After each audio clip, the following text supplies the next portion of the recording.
world's most trusted betting platform and your number one source for everything sports betting. Every stat, matchup, breakdown, even live odds and spreads to bet on during games. With the largest catalog of odds on everything from football, MLB playoffs, NHL, NBA to political props. When the game's over, head on over to our online casino and get in on a game of blackjack or poker or unwind with over 150 slot games. Head to the website today to get on the action with America's most trusted site for online wagering. Bet online. The game starts here. Thank you for making Saints Central your black and gold home for the New Orleans Saints.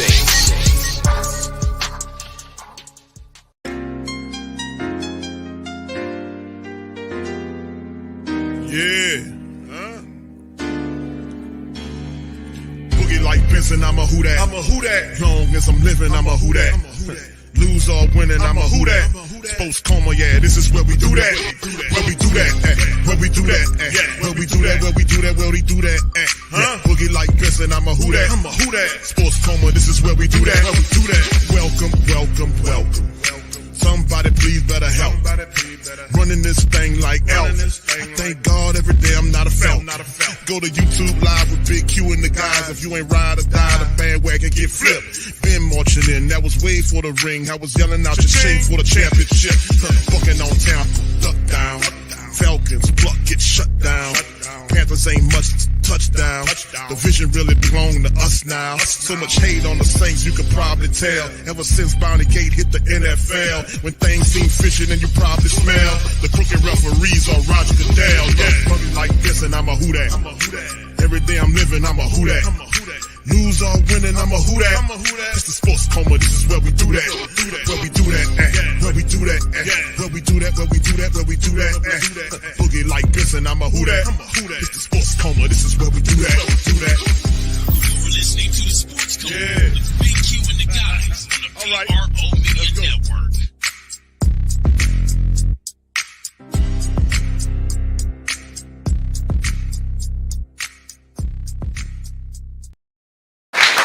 All right. Shout out to the fam, man. Appreciate y'all for being in the live. Welcome. You're now rocking with the Sports Coma with Big Q and the guys, where we have intense, entertaining, educating, and enlightening sport talk from your favorite sports fam. We up in this thing, man. Appreciate y'all for being in the live today, man.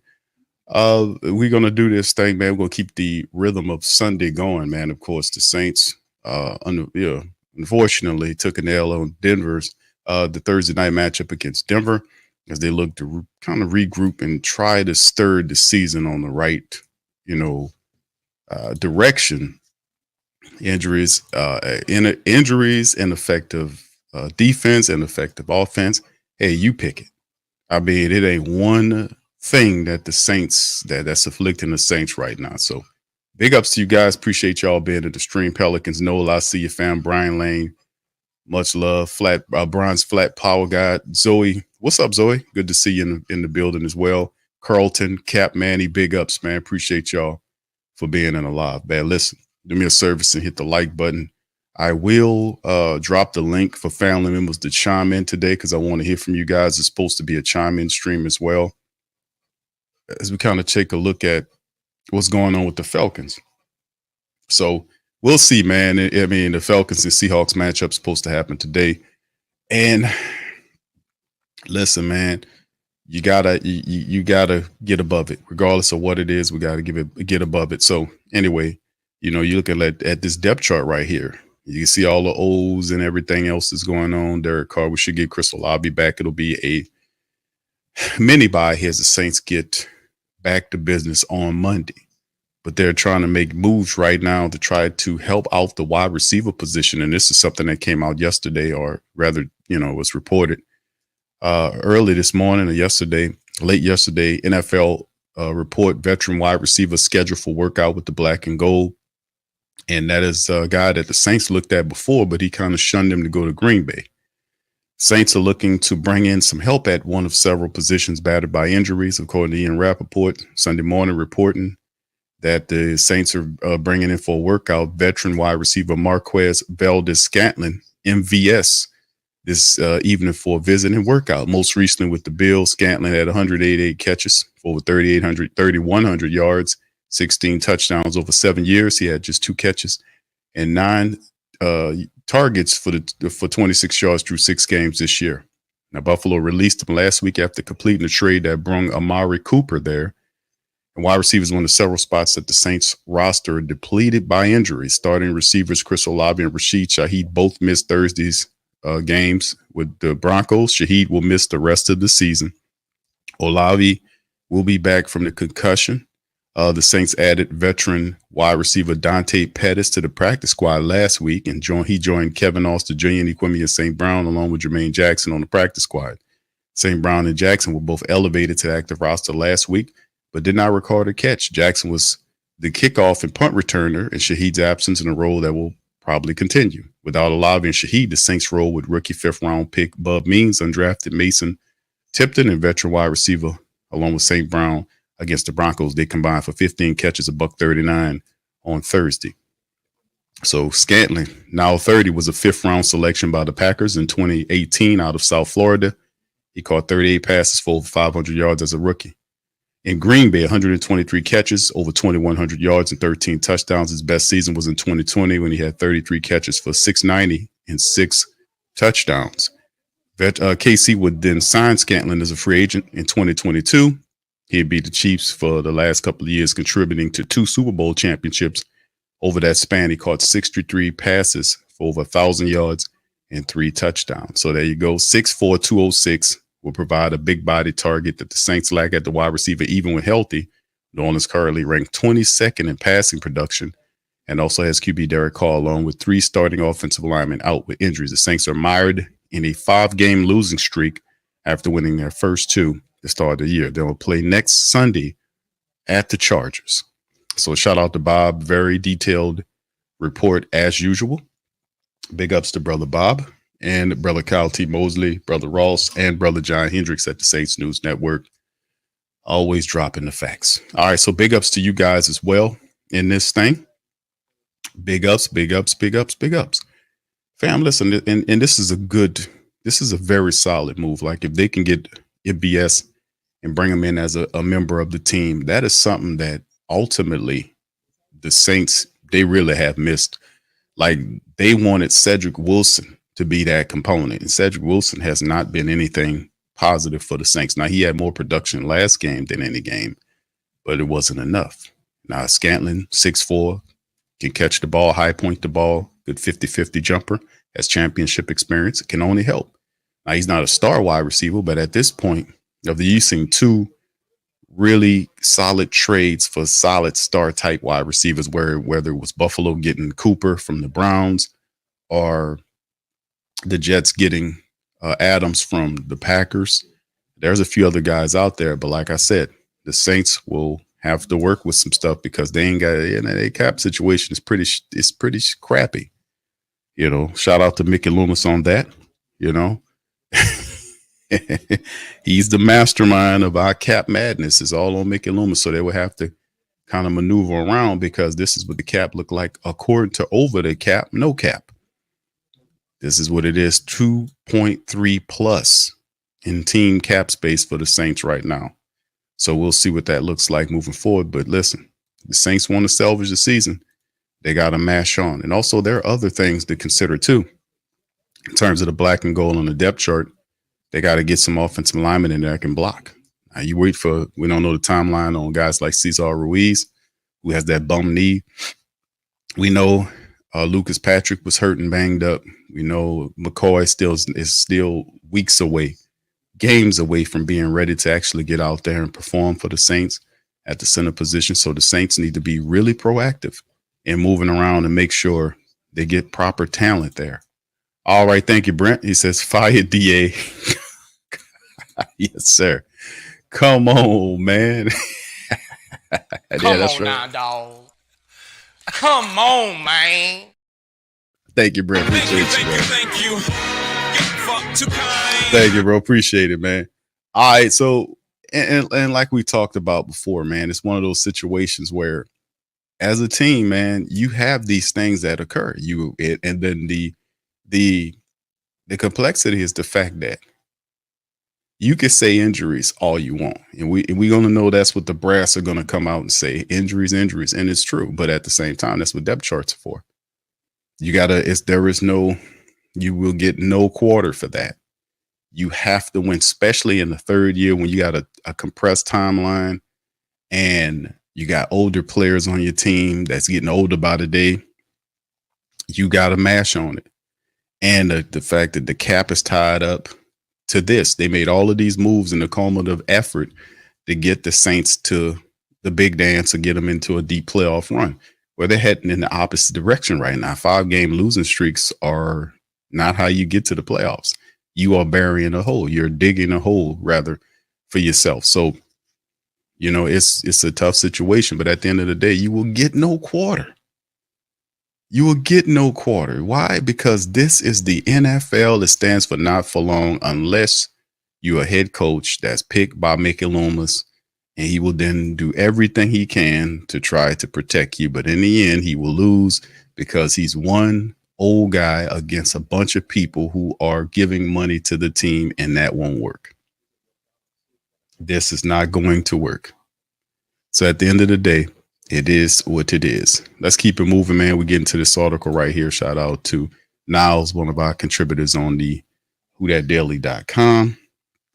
Dropping it. Saints running back Alvin Kamara shuts down trade rumors, saying it's alive. A lot of rumors come out after this. And this is the kind of stuff that you're going to see during the season. You're going to see crap like this happen when you're losing and you're stinking. You're going to see stuff like this happen all the time. So as a team, you have to be able to kind of go against it. You're going to have to buck it. You're going to have to win. And unfortunately, it is what it is. You have to be able to get above it. But the Saints star running back Alvin Kamara took to social media on Saturday to refute claims that he had requested a trade in response to a post on X suggesting he sought a move from the Saints. Kamara was quick to call the rumor incorrect and labeled the report as a lie. Kamara, 5-time Pro Bowler, one of NFL's most versatile backs, emphasized his commitment to the Saints and even expressed interest in spending the remainder of his career in New Orleans. Recent reports had added fuel to the speculation that, in this course, Nick Underhill was dropping some science. Trade discussions involving Kamara had recently reopened. Initially, Kamara tabled those talks at the start of the regular season, expressing that he didn't want contract or trade discussions to become a distraction. However, it seems either Kamara changed his stance on the team's strong interest in talking shop, prompted him to give his agent the green light to revisit those conversations. Even with this development, Kamara's public stance suggests that he is not pushing for a move. While the Saints continue to navigate a challenging year, Kamara's response sends a clear message. He's fully committed to the team.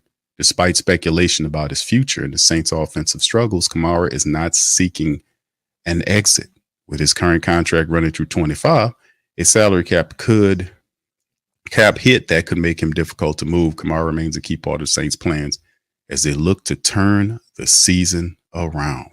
So like I said, man, it's one of those things, man, where as a team, or as a squad, when you're losing, you're going to face all these things and then some.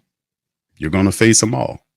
And ultimately, what the Saints need to do is, they need to they gotta look at everything, because everything, there is a solution to everything, and everywhere they need to look at everything.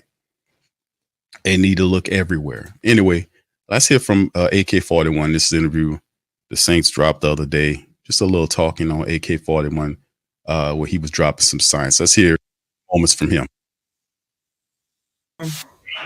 Man, I don't know. We got to be better. And I'm gonna get away from your question for a second and just say it's a couple of unacceptable things going on. One, our play is unacceptable, and two, the dome being empty or emptying out. I think I saw some fans leaving the second quarter. That's unacceptable, but I don't blame the fans. It's on us because they come to see us play and perform, and when we don't perform, that's the results you get. But I've never experienced that. And if I was a fan, I'll leave too. You know what I'm saying? Because it's just not good enough right now. For whatever reason, we gotta figure it out. I know y'all are in the excuse making business, and I mean quarterback, wide receiver, watching through how tough is it without all this? Yeah, it's tough. I mean, it's tough to play with injuries like that. You know, it's tough to play like that. But I mean, it's the NFL. Next man up.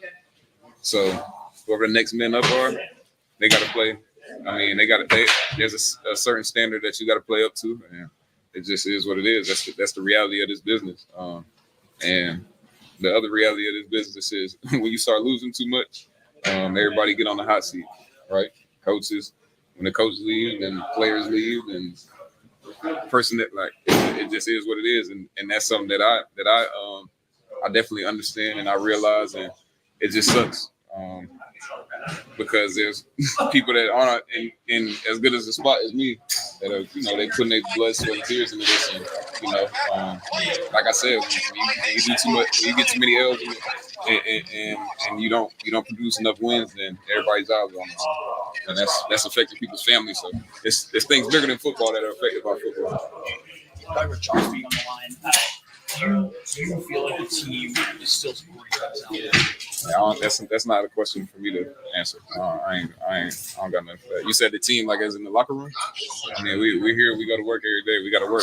We just got to keep working and figure out what we got to do to put string wins together. How much does this team need to get away, reset, refresh? I think this is a.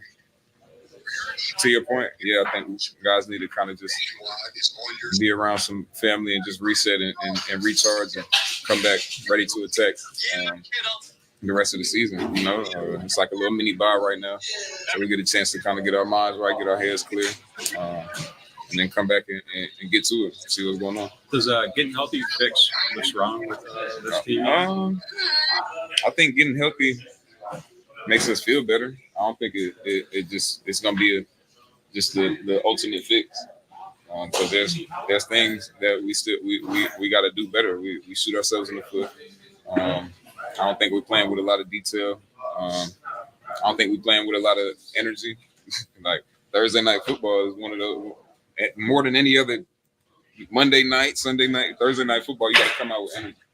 The team that comes out with energy and the team that comes out with, you know, because we both played on Sunday. We got 3 days to recover and you got a game. The team that comes out with and just puts their mind in a place where, like, shoot, it's Thursday. We know it's a short week. We just got to go play. The team that can do that, I mean, that's the team that's really that's the team that's going to win.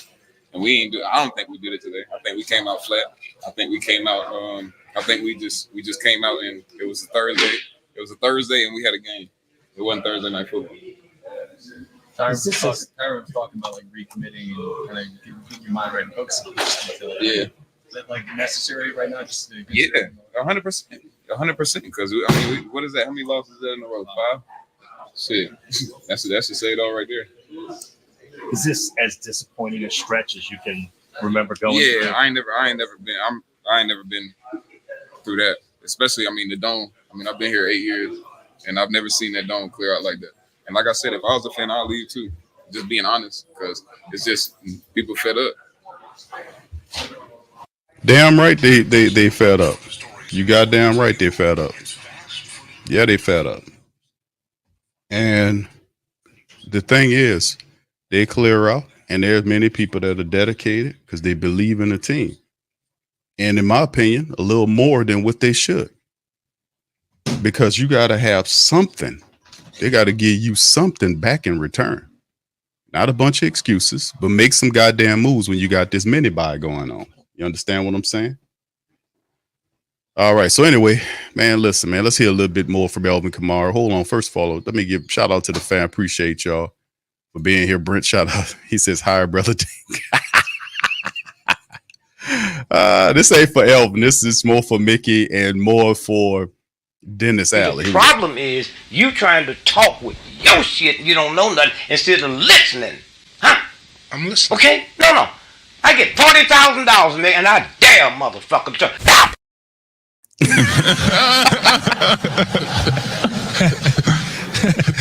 Pop. All right. Shout out, man. Thank you, Brent. Appreciate you, brother. Thank you. You fuck too kind. Thank you, man. Appreciate it, man. Carlton, big ups to you, man. Says we just gotta look.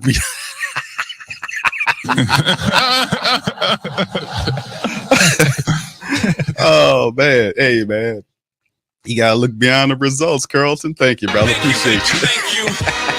Fuck too kind. Yeah.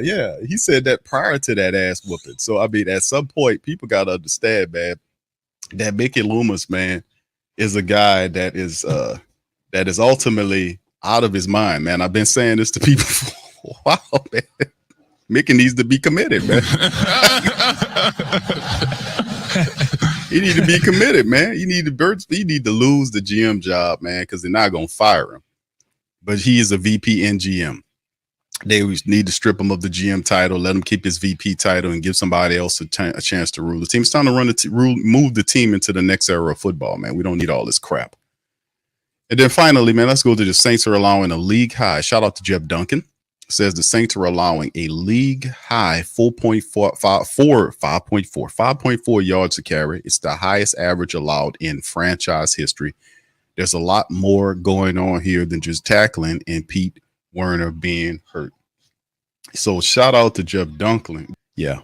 Well, I mean, the whole thing is, like I said, I'm not, to a degree, you look at it and like, okay, order for us to succeed, this has to happen. I understand you're going to lose games. Like if you look at the situation that occurred with the Saints over the last couple of weeks, it was a slow slide into hell. Like you've seen the loss to Philly, the Saints should have won that game. They let it get beyond them. The Falcons game, they spotted them 2 touchdowns, came back, took the lead. Paulson Adebo, pass interference to guy. Young-Ho Koo kicks him, used a long field goal to kick him into a loss. Then it kept going. You got even the Kansas City game. The Saints had an opportunity to do something in the Kansas City game. That wasn't mid-season form Kansas City. They're good, but they were nowhere near shape or form at mid-season form. The Saints could have won that game. And then the last game, you had the Tampa Bay matchup. The Saints were right at the line right there between it. And then the second half came out there and they just fell through the floor. And then, of course, the Thursday game, they didn't even show up. They didn't show up at all. So I understand the 3 games in 10 days is tough, but at the same time, you had the schedule like I had the schedule months ago. So we knew that game was a pinch. It's going to be a stretch of games, which you had to prepare for. It took preparation for that, which means using your depth, stuff like that. They knew the schedule just like we knew it months out. So it's very interesting to see how it goes. But then right now, Seattle up on the Falcons with 6:58 in the second quarter, 10-0. That's good news for us because every loss the Falcons mount or put together it potentially can help the Saints, who we will face the Chargers in the upcoming Sunday. So then we got Marley Mall chiming. If y'all want to pop in, man, the link is in the chat. We'll be going. Let's see, we'll be doing, I guess I got that pinned in the chat. Matter of fact, it's pinned in the chat for the family members to chime in. Marley Mall, what's popping, brother? How you doing? What's up, BQ? Yo. How you doing, sir? Okay, so let me start this thing off, bro. Mickey Loomis don't know what the hell he doing. That's all what it comes down to. He don't know what he doing. He don't want fire Dennis Allen. He making stupid comments that making him look stupid. Like I'm saying, the BQ, this is embarrassing, bro. We got a GM that's overstepping his bounds. Don't know what he doing. Dennis Allen don't know what he doing. The players, like they mentioned, gave up on him, and he's still sticking with this bum. All I gotta say is, Q, this organization gonna be set back for the next 3 or 4 years. That's all I'm saying, Q, bro. We in an embarrassing state, like we're hopelessness right now. Indeed, bro. As Falcons Bijan Robinson gets the touchdown for them, they kind of get the lead down here. They're 10-7 now in Atlanta. But you got a point on that, brother. I mean, it's a lot of stuff going on, man. It's a lot of stuff going on there. I don't know how. Well, I do know how you fix it, but Dennis Allen is only like a portion of the problem, bro. You know, it's Mickey Loomis is the creator of the problem. Our cap situation, the decision to make him a head coach, and of course you get rid of Dennis Allen. Do you have faith Mickey Loomis makes the right call for the next coach? So I mean, there's a lot of stuff going on. See, it's a lot of stuff going on. So it ain't automatically let's fire Dennis Allen. But Q, let me tell you this, bro. Say Mickey do have, as we all know, a part ownership in the Saints. Shouldn't he be proud of having his organization, you know, like be on top, like the Chiefs, like the 49ers? They have good organizations that keep rolling. Like if a player goes down or something like that, they got a coach that always could fill other players in. But shouldn't he be proud as being a part owner to have the Saints be proud and like the fans be proud of the organization? That's what I'm saying. Like Mickey just seemed like he's just trying to tank the organization for some reason. And I don't understand why. And it's embarrassing. Yeah, it is embarrassing. I give you that, bro. I don't know if Loomis is trying to tank the organization. I think he believes he's making the right decisions. That's what I think. And at the same time, you're looking stupid, trying to do it, missing his words, looking past the results, chewing gum like a side chick. Man, it don't look good, bro. It don't look good. But I ain't gonna tie you up, Q. Like I just wanted to start off and give my assessment of what I think is a train wreck for the next 3 or 4 years. It don't look good, and I don't trust Mickey. Back at you, Q. All right, thank you, Maul. Appreciate you, brother, and who that to you. So I can kind of illustrate a point. And also for the family members, shout out to Maul. If you want to chime in, man, hit the link is in the chat. So you could hit that link. You could pop up. We got the lines open for you guys to kind of chime in. And this is what I'm talking about. This is straight from their website. As you can see, the NewOrleansSaints.com website. You can see how their front office is set up. They got Gail on top. She's the owner and chief executive officer. The late, great Tom Benson is there. And of course, you can see where the executives are set up. You can see the senior executives of Dennis Lauscher as the president, the top dude here behind Gail, top man, right hand to the throne is this gentleman. And if you look at all of his stuff, very well educated, but this guy is not, he's more like an accountant. He's a businessman. This doesn't have anything to do. And there's Tyler Algieri just running his ass off, man. And he gets a big gain on them. Good run by Tyler, man, getting upfield for Atlanta. Yeah, but you can see the guy is got a lot of education, an MBA from Loyola. He started his career as a CPA for a major global financial service firm. Joined the Saints '98 as a treasurer. He's basically an accountant who worked his way up to the position. And I'm not going to get into how he got up there because I know how he got up there because it was a lot of stuff that happened. He climbed when the Randy Mueller thing went down. When the Randy Mueller thing now, Dennis Lauscher was elevated, like he was able to climb with that. And a lot of people believe that he was the one that went to Tom Benson to report the moves that had happened with Mueller, who they say were making moves without Tom Benson's consent. A lot of people believe he was one of the guys that informed Tom Benson about what was going on there. And as a result, he gained a promotion. He went up when Randy Mueller went out. But ever since then, he's been sitting up there as the top guy of the organization. You look at this, none of this stuff is anything about football on the field. It's not. None of it is tied to anything that is football related. You know, none of it is. And that's the issue. Then this is his bio. Then you get out of it, and then it's Mickey Loomis here.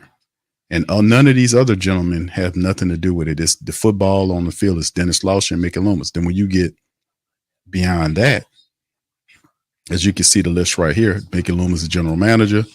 There's Kai Hartley, who is the assistant general manager, vice president of football operation. This man here should be actually your general manager.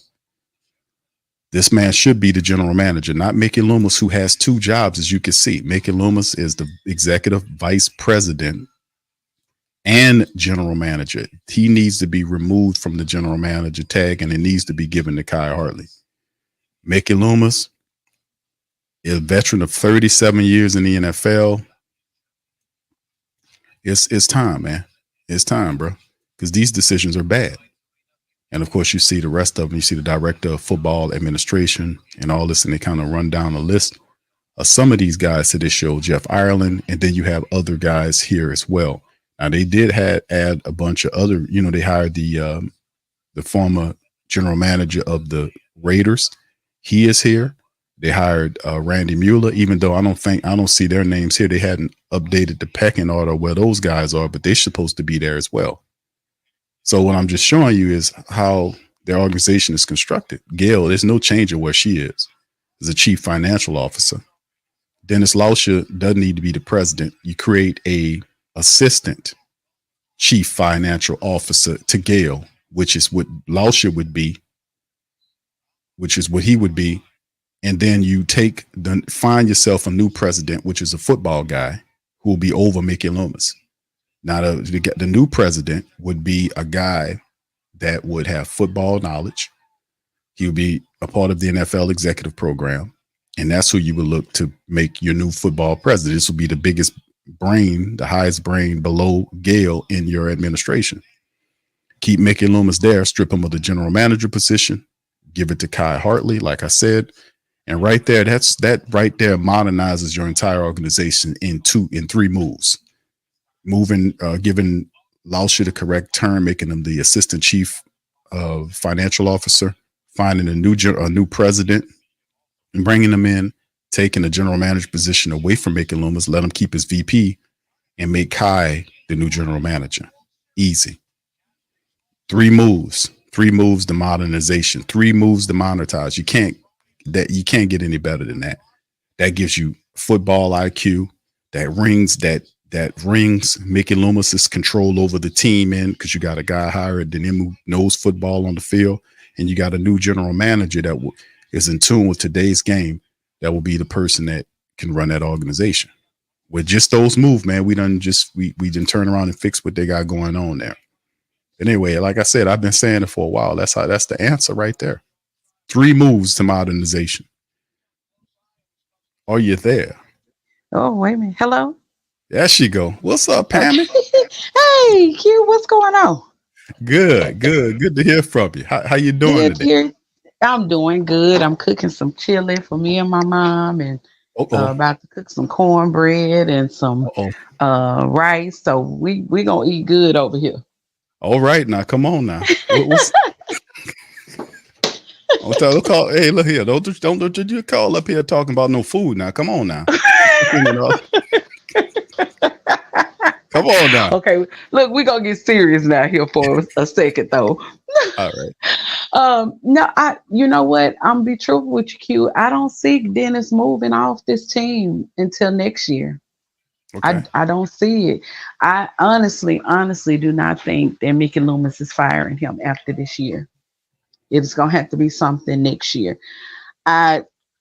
Just from the tone of Mickey Loomis's press conference that he had, he thinks he's the smartest person in the room.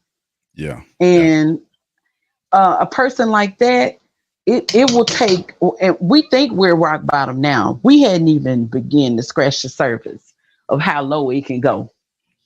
So I honestly don't think that he will do it. Now, my personal choice, and people may not agree with what I'm about to say, but I would love to see Peyton Manning come in here and be general manager. He has an excellent football IQ. His family is close to the team, so he's going to take it personal to make this team out to be something great for his dad.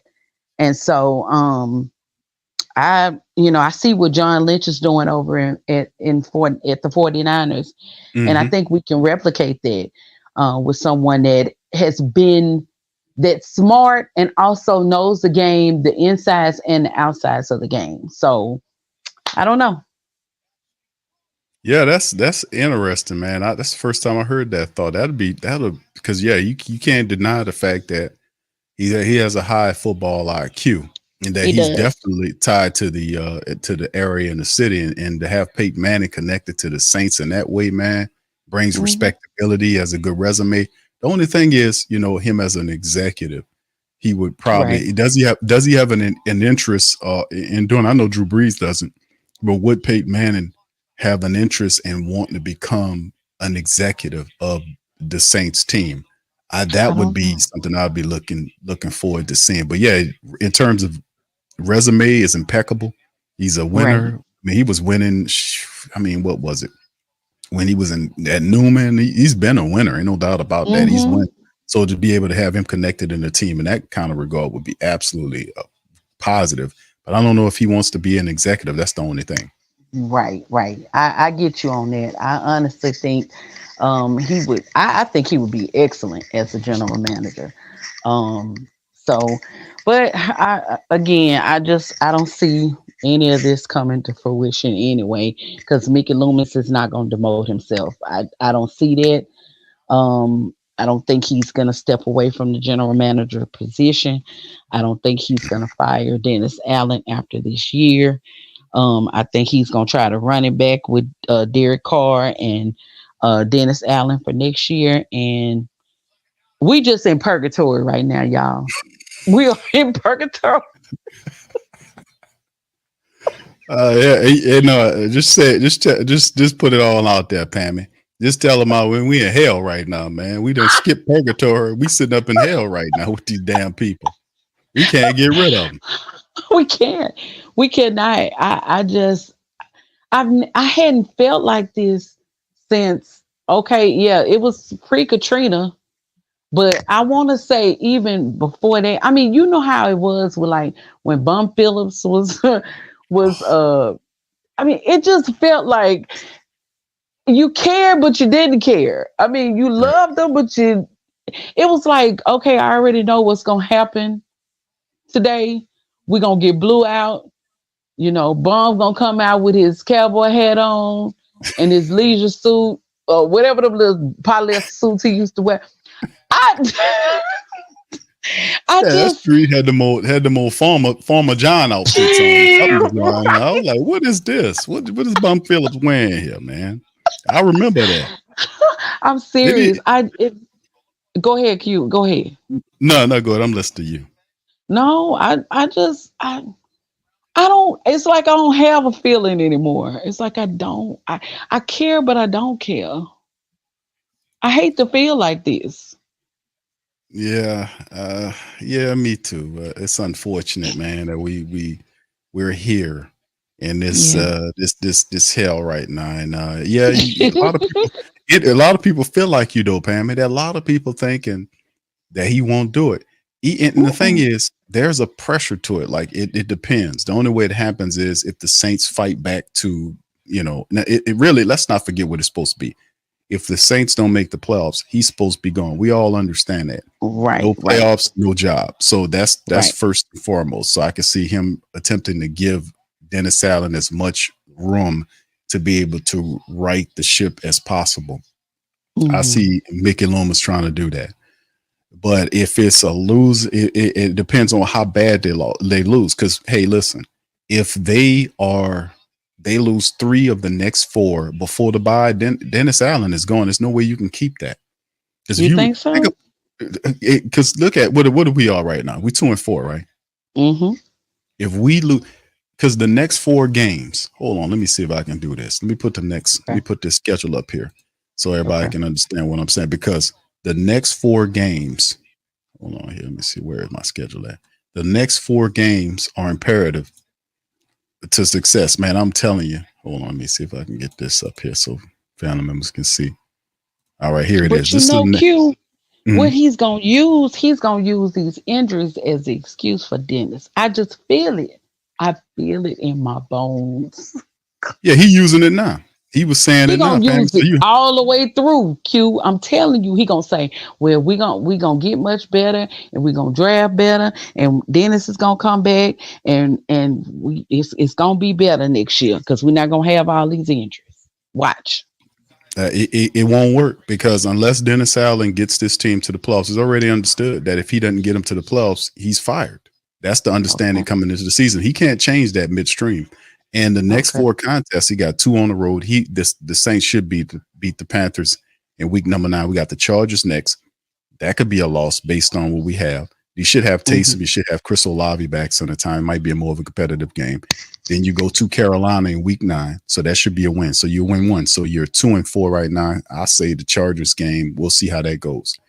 You could possibly kind of even it up a bit. But Atlanta's a game in week 10, and then you have the Browns, who are not all that by week 11. So it's a little bit softer still in all. The injuries is something else. So depending on how we look here over the next 4 games, we'll be telling, because if he lose 3 or 4, it's hard to say, because you would be what?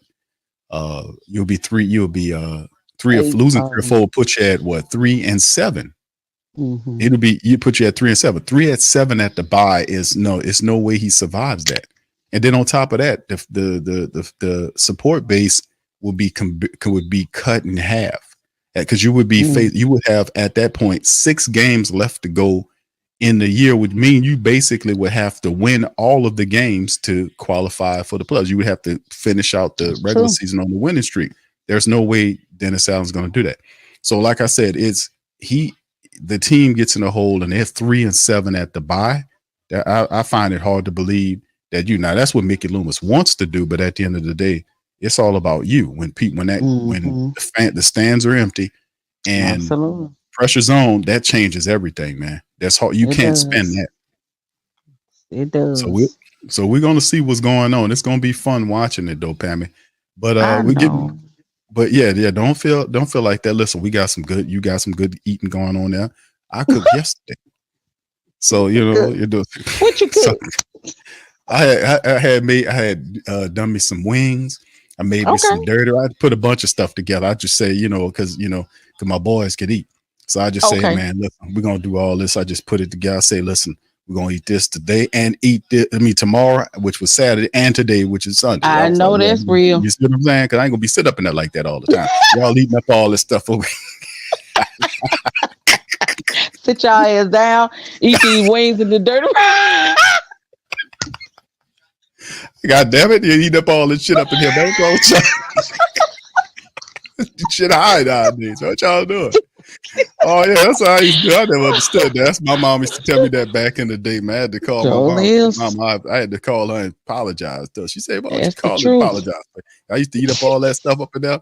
She used to say, "What are you doing up in here? You just left out of here. What you?" I didn't understand. It's free food in there, mama. It's free food. I don't need to pay for it. I have to swipe nothing. I'm just going in there and free food up in there. Oh my goodness, boy. We got it now. You see it ain't free. Oh yeah. I had to call and apologize on it, man. I was like, Mom, I'm sorry for eating up all that free food you had. She said, boy, you crazy. Oh my God. Yes, sir. Well, I did want to call Big Q. You know what? Just thank you. I don't know if you get as many thank yous as you deserve for just keeping us going, because, honey, it's rough in these parts, right? My God, Pam, it's rough out here on these YouTube Saint streets. Let me tell you something, man. It's rough out here. But yeah, I appreciate you. Thank you for that as well. And I appreciate you for your support, and thank you for all that you do and all of the greatness that you represent. I'll be seeing you up in there, be getting them people together and letting them know. So I appreciate you as well. I try to, Q. I try to that. Anytime you want to make me a monitor, you just go right ahead. Girl, you mean to tell me? I thought you not one. Nope. So I can snipe some of these folks. I don't mind. What? I'm like Jared G. Oh, Jared firing at everything, talking crap. I'm like, OG, let them make it. And if they can, let them make it. OG say he got free bullets. He making it work. Damn it. Listen, go ahead. Hold on here. Wait, comment in there, and I'm gonna make you one. Okay. Sounds good. All right. Thank you, sweetheart. All right. Thank you. All right. You have a blessed evening, afternoon, and we love you. And who that? And y'all hang on. Hold on. Change is coming eventually. Thank you, Perry. Appreciate you. All right, Q. Thank you. Bye-bye. All right. That's Pammy, man. She's so sweet, man. Appreciate her. I'm like, what? She ain't on mine. Pammy, come on, girl. All right. So anyway, shout out to the fams. What's that? Who's that? Brother No Cap. No Cap is you. Okay, you just dropped out, brother. I was about to go to you. No Cap, pop in, man, and I put you on, brother. You just dropped out when I was about to hit the button on you, brother. I just wanted to share a little game with the fam. All right. So anyway, the Seahawks marching down the field, 6:56 on the clock. They are now on the Falcons side of the field, man. All right. We got Brother Prime. Brother Prime, welcome in, bro. You hear me? Yes, sir. Loud and clear. How you doing, bro? Oh, I'm doing good. I would like to say happy Sunday. How you doing? Oh, you're breaking up, Brother Prime. You're breaking up. How you doing today? Doing good? Yeah, doing pretty good, my brother. You broke up for a little bit, but you sound clear now. Oh, okay. Well, I'm not gonna scream and holler. I know it's Sunday and there's probably a lot of young people listening. T-Mama and everybody else, hello, how y'all doing? And look, I'm proud of you, young brother, that you're doing such a great job. How many years has been? Has you been on now? Yeah. You just went. You just clicked out. Now you clicked back in, brother. I can hear you now. Okay. So how many years you been on now? Oh man, it's been a while, brother. Because before I was on here, I was doing audio streams, man. So it's been a while, bro. It's been a decade or more, something like that, bro. I know them years went by fast, huh? Oh yeah, bro. It's a love thing, brother. So meeting all the great people and doing what we doing, man. So yeah, it's been pretty cool, bro. You keep it up. You keep up the job, bro. Thank you, sir. Appreciate you, brother Prime. As always, man, we appreciate you. But what's your thoughts are, bro? My thoughts are, Loomis ain't gonna do shit because as long as he's making money hand over fist with this organization, that man ain't going nowhere. He's not going nowhere. Now, something might happen if people start protesting in front of their houses. Stop going to the games. Because I just have this sinking feeling. I don't know why. I wonder if I'm the only one that feels this way. But I just have this sinking feeling that he gonna bring it back again next year and get people not to come to the game and then use that as the excuse to try to move the team away. What you think? That's interesting, bro. I know Mickey Loomis is on the he's mentioned on the wheel of Tom Benson, but listen, it's a terrible situation because you have Mickey Loomis and there's no check for his power. Like Dale Benson is giving him total word, and that's the problem.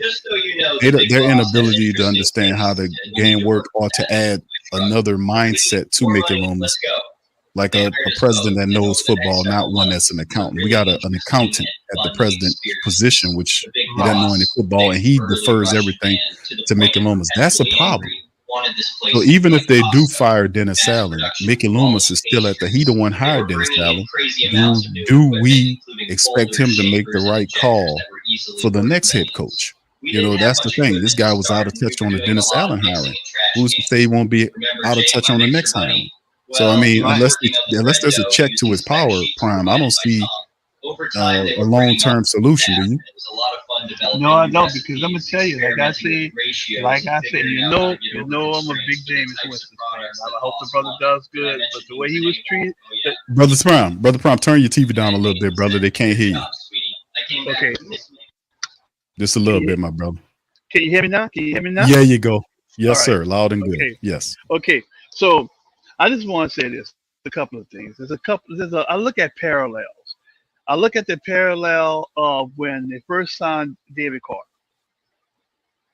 He is just remind me of Ken Stabler 2.0.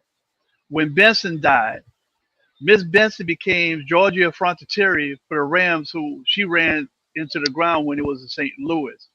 You got a losing head coach that you have Loomis talking about, comparing him to all these great coaches, but he has never won squat. He hasn't won a thing. Nothing, nada, zilch. I'm gonna tell you right now. I teach in Houston ISD, and if there were teachers and principals in this current Houston ISD system, they would have been fired on the spot. immediately with this new system that's ruining the school district. But I'm just going to say this. Carr is not a good quarterback. He has to have everything that is in place perfectly in order for him to see. And it's the same way with Dennis Allen. If Dennis Allen's playing card is defense, his defense has sucked the last 3 games. Would you agree with that? Absolutely. They've been awful. Jeff Duncan said they've been giving up 5.4 yards per run as a defense. So I agree, bro. And my frat brother, who was on a Thursday night, that used to play for Sherman, that used to play for Seattle. Yes, sir. He's a fraternity brother of mine. He's a Sigma Blue 5. And like he said, as a former player, he could see that the way they were playing, they was quitting on it. It's obvious. It's obvious they're quitting on his man. They're tuning him out. But nothing's gonna change. Nothing's gonna change. That man ain't going nowhere. And my Who Dat fans, I love y'all all, but don't be surprised if this band comes back next year. Don't be surprised. I wouldn't put anything past Nicky Loomis.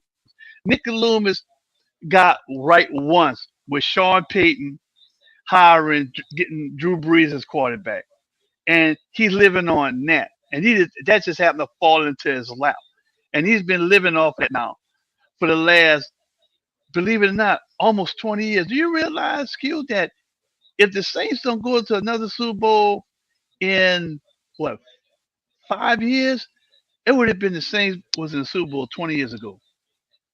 But how you feel about that?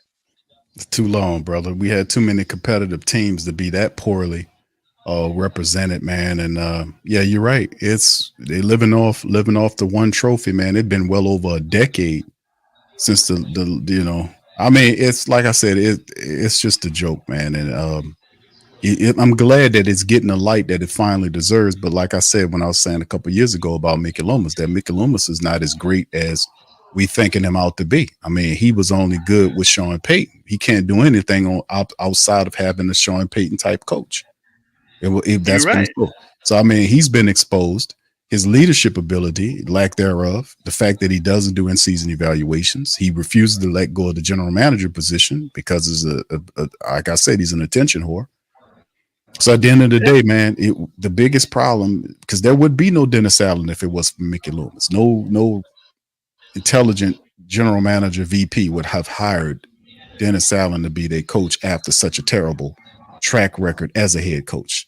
Looking at him, his characteristics, he simply doesn't have them. And then when he started talking about the stuff that he was naming coaches, Bill Walsh and all these other coaches, and comparing them to Dennis Allen, that dude is out of his mind, man.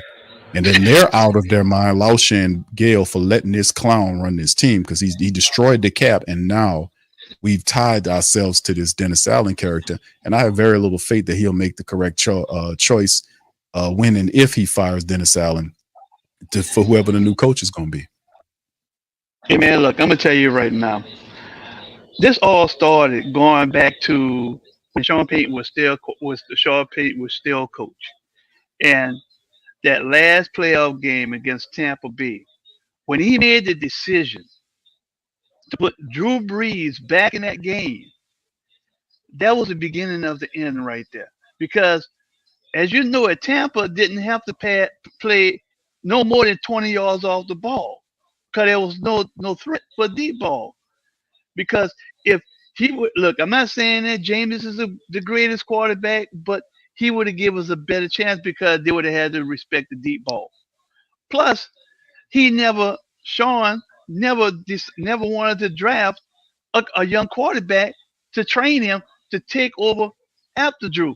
And I know people talking about how, well, if Dennis Allen do go and the new coach come in and the new coach might want the young quarterback and it might not want Rattler. Rattler got potential, but real football people know the best way you build a team is through also offensive line and defensive line. Correct? Yes, sir. The lines, you got to build up those lines. So if you build up those two lines with this next draft and work with Rattler, then the year after next, then you probably can go for another quarterback. But right now, you need to focus on the line because we're not getting the pass rush. That block, I'm going to tell you right now, Q. The way this team is playing, it's reminding me of the Saints from the 70s. That's how bad they're playing. They can't block. They can't open up running lanes on a regular basis. They don't use up. They don't use up AKA, which was one of the best running backs this organization has had in a long time. But they don't use him up and got him frustrated. You don't wasted the talent of Mario Davis. He's old. He's got to go. What's the other brother name that played defensive line? Cam Jordan. Cam Jordan. He's got to go. And I know some people may not like this, but Taysom Hill got to go too. You see, y'all worrying about the excitement this man is bringing to the team, and he does it all. But y'all got to look out for this man's health. If I'm not mistaken, Q, isn't this man like 32 or 33 years old? Yes. He's people. I mean, not to cut you off, Q, but people, come on now. That man needs to go. Where you can after football. Where you can have fun with his kids if you have any children. Let all these people go, and Mickey Loomis kept on kicking the bucket down the road with this money. You got to have, if they don't get rid of Dennis Allen now after this year, we're gonna be dealing with at least, and I hate to say it, and I'm 61 years old now. We're gonna be dealing with this kind of foolishness for at least another 3 years, or 2 years at the least, if they don't get rid of this man after this year. Because you got to get these players on rookie contract, and the rookie contract lasts how many years, Hugh? It depends. I think most of them is 3 to 4 years. I want to say. So you got like 4 to 5 years, because you got some with 4. Then the first round draft picks used to have that extra year. So we say 4 or 5 years. See, the logical thing was to take these next 2 years after this one, build your offensive line, build your defensive line. You got some young cornerbacks that you can work with. Then at third year, if there's any quarterbacks coming out, then you get a quarterback if you're not satisfied with Rattler. But I think Rattler will be a decent quarterback because you don't have to be an all-star quarterback to go to the Super Bowl. Remember what Baltimore did a few years ago with what that boy's name was? That they had a quarterback that was very pedestrian as a quarterback. What's that boy's name again, Q? Yeah, Dilfer. As long as you got a halfway decent team, a defense, you could get there. But I know all that Atlanta fans and all them have fine. I don't care about them right now. They can talk all the noise they want to who that's. Right now, we need to start looking into the future and hoping and praying that Gail finally tells this man to get rid of this man, because if he comes another year, we're gonna be in a much deeper hole. Now, according to you, in your opinion, would you agree with what I'm saying? That get rid of him this year and take the next 2 years to build your team up, and if they don't do that, they keep him another year. How much longer you think it'll be before for they Carr? Yeah, I think they just need to let it cost at the business, because he has nothing fantastic. He really isn't. He's not lifting up this team. He don't have that persona. He's not lifting up this team. But I say that if Carr stays as starting quarterback and Allen stays as the head coach next year, would be the 26 football season, man, the Saints not gonna probably do anything until like 2030. I hate to say it. What would be your timeline? They kind of trapped in terms of the money with Derek Carr. I mean, that's the whole thing. When they reworked his contract, that kind of trapped the Saints in, because the change is the type of change that people are looking for. A great deal of it's going to happen through free agency. It's the quickest way you start bringing in talent to the team. You got to build up the lines. Right now, the Saints, the lines are where you want to start. That's why I've been advocating over the last couple of weeks to stop playing and get these guys out of here. Get these offensive linemen out of these interior guys that can't even run block. From week to week, they keep running them same guys out of here. Stop playing and get these guys out of here and bring in better guys. But they're locked in with Derek Carr. There's no getting rid of Carr right now. I mean, they're locked in with him right now, and they're not going to bench him from Spencer Rattler because he makes $150 million. That will make them look bad, really bad. This is an optic team. Like, a lot of it's optically driven. It's ego-centered and optically driven. $150 million quarterback that's replaced by a 5th year or 5th round draft pick quarterback doesn't look good optically. They know that the Saints, they know that a lot of the Who Dat Nation likes Rattler and sees him as the future. That's why Dennis Allen took him and used him, put him as an emergency quarterback and used Tanner as a buffer. They know that, but it optically doesn't look good if you do that. So you're not going to be able to get from up under Derek Carr that easily. So the next thing is you have to be able to fix the problems and then use them to the best of your ability, which is what I've been saying. Get these other linemen out of here, because McCoy is not going to be here for a while. Cesar Ruiz, when they finally get him back from that knee issue, he's not all that. And from that, but he's better than what we have. The left guard position, Lucas Patrick, to me, Patrick got the left guard job, but he's really supposed to be a backup. That's not supposed to be a starter for you. So we have to figure out a way to fix that. So, and the Saints really screwed themselves because they started the season off without having a true backup center, which was crazy to me that we didn't. I thought the fallback plan would be using Ruiz in that capacity, and it was not. They used Lucas Patrick. So that was crazy.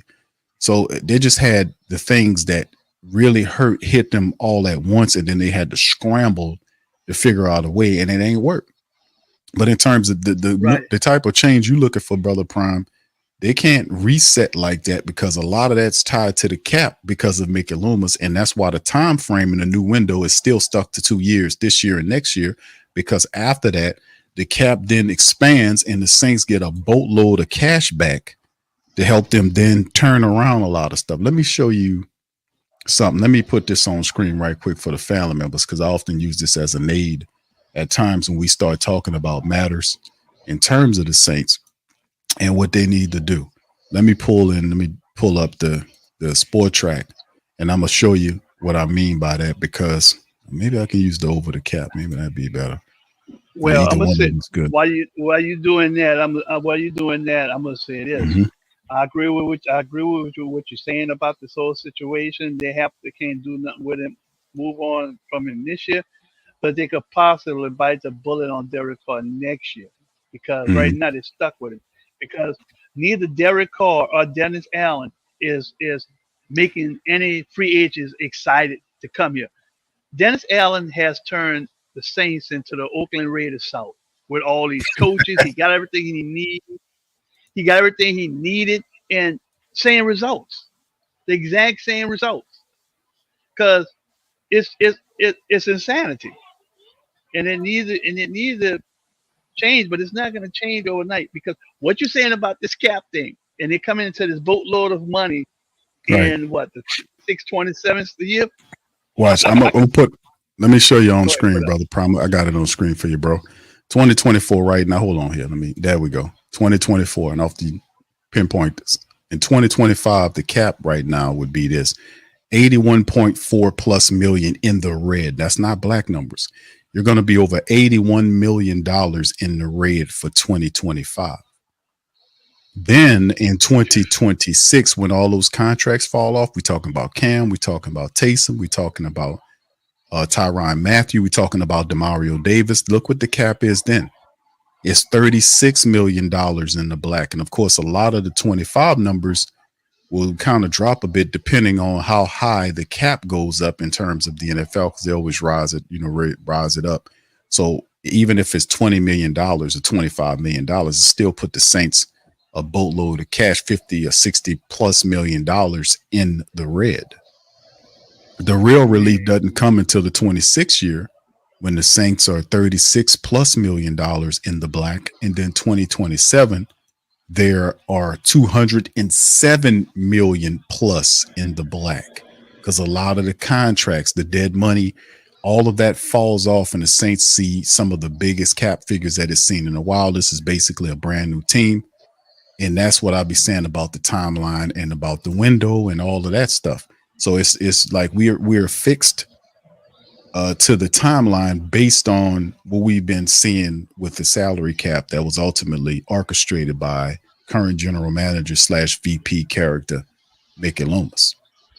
And I agree with you on that. That's why the logical approach was to be, okay, you finish this year out with both Allen and what's his name, and then next year, just cut your losses and let people, since you know you're gonna still be in negative, just cut your losses with people and use right now.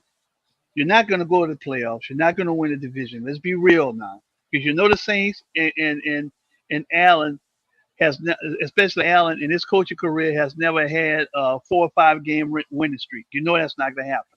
So what they need to start doing now, and people need to wake up and realize that these two characters are not going nowhere, at least this year. Next year, it may change, but we'll see, because if it doesn't change next year when it's still in the red, that lets you know that Mickey Loomis really don't care about the fans.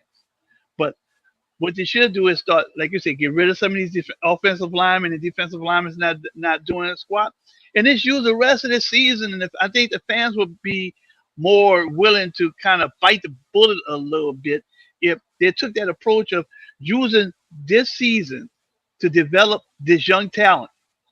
And yeah, when Derek Carr come, put his behind out there. Put him out there. He making all that money. Put him out there. I don't care if they got a makeshift line of new people. You getting paid what? How much you getting paid this year? 150 million? How much? How much you making this year? Carr is hold on, I put his numbers up on screen right quick, brother Prime.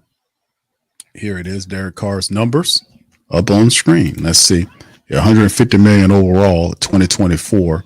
They reworked this contract. He's at what, base salary at 1.2 according to over the cap.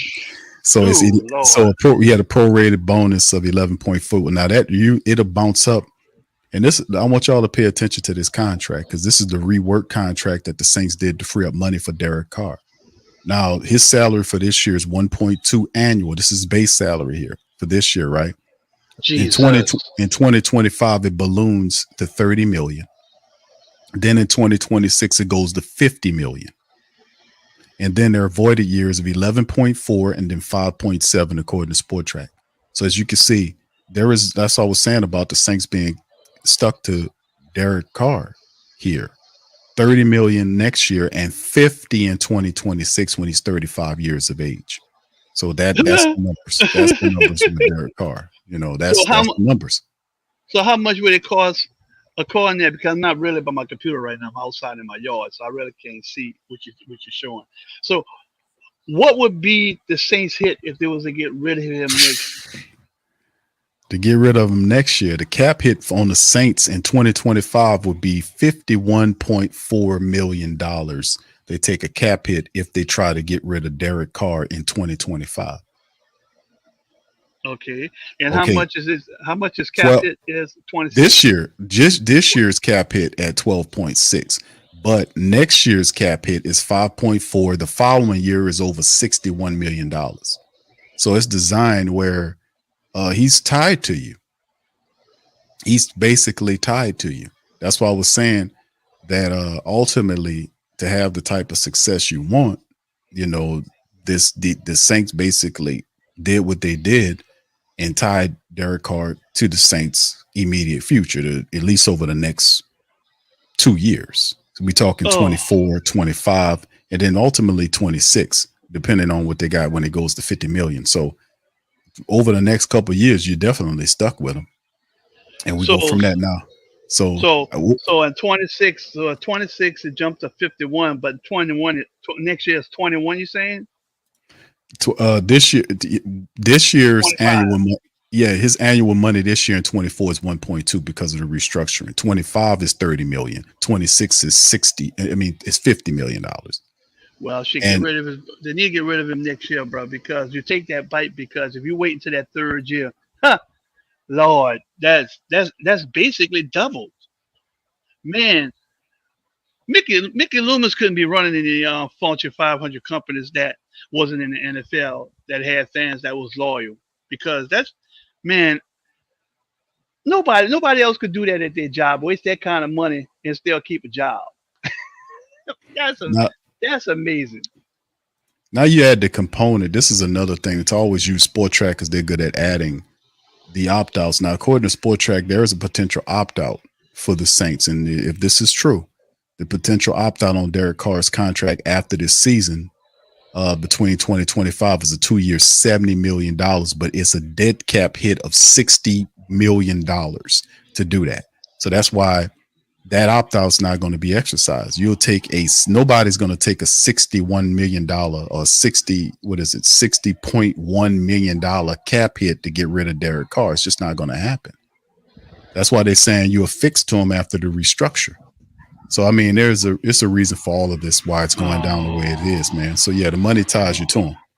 Oh Lord! So we're gonna have to put up with this mediocre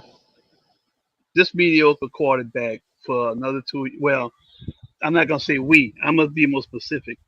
Season ticket holders are gonna have to pay for this man's salary and be stuck with, and we as fans overall gonna have to be stuck with this man for 2 years. So my thing is, do you think that Loomis gonna get rid of Dennis Allen and keep him and keep Carl Record? I don't think so. I think he's gonna keep he's gonna keep him another year. He's gonna keep him another year, and we're gonna be stuck with these two clowns next year. Man, I hope I'm wrong, Q and fam. I hope I'm wrong, but I just feel it coming because Carr is married to the hip of Allen. And do you see them get rid of Allen and having to still be stuck with Carr and having a reminder of it was Allen's idea that brought him in the first place? And would you think that even if they get another coach to come in, do you think they're gonna give the coach enough of flexibility to say, okay, we're just gonna sit him? I don't think so. I don't think so. And as far as the offensive coordinator, you're not a good coordinator, because when Taysom Hill goes down, and you don't have a backup plan, come on, you can't think outside the box, and you're supposed to be good at this, because Taysom Hill has been the same for how many years now? What, 5 years? Something like that. I'm gonna have to look it up, but he's been here for a while. And yeah, he's brought us excitement, but has he ever helped us get to a playoff? Taysom Hill. Taysom Hill's done a lot of positive stuff for the Saints. He's been here for 8 years. So yeah, I'm talking about the playoffs. I'm talking about helping us get to a playoff. I want to say during that time he had a positive contribution with it, depending on how you use him. I mean, Sean Payton used Taysom differently, though. He used him in a way where he was trying to. With Sean Payton's idea for Taysom Hill was he was trying to create two offenses. He was trying to run his regular offense, and then he was trying to have a secondary offense where Taysom Hill would have 4, 5 to 8 plays in which he would run a side offense. Now that was a terrific thought process. But they never actually balanced the RPO play set that Taysom Hill had. It would be too much running. He wouldn't throw the ball, and when he tried to throw the ball, it would be even, he was terribly inaccurate. So, it's one of them situations where we kind of dealing with it. I think I see Taysom Hill as more of an asset than anything. But the problem is with Taysom Hill is they are overutilizing Taysom Hill to the point where he's getting hurt. That's the problem with Clint Kubiak. They're overusing Alvin Kamara. They're overusing the top 4, the mismatch nightmare players I often talk about: Chris Olave, Rashid Shaheed, Taysom Hill, and Alvin Kamara. The overusage has been showed. All these guys are hurt. The mismatch nightmare players, all of them are hurt. Chris Olave has a concussion. He's the most more healthier of all of them. But the 4 players that we call mismatch nightmares, 3 of those guys are hurt. Alvin has broken ribs and multiple injuries. Taysom has broken ribs and multiple injuries. Chris Olave is done for the year, and we got Olave coming back off a concussion. If you remove those 4 players, the issue was you were supposed to use those players, but you were supposed to underpin it with the second and third dairy players to have flow and balance to the offense. He overused all of those players, and that's his problem. Right.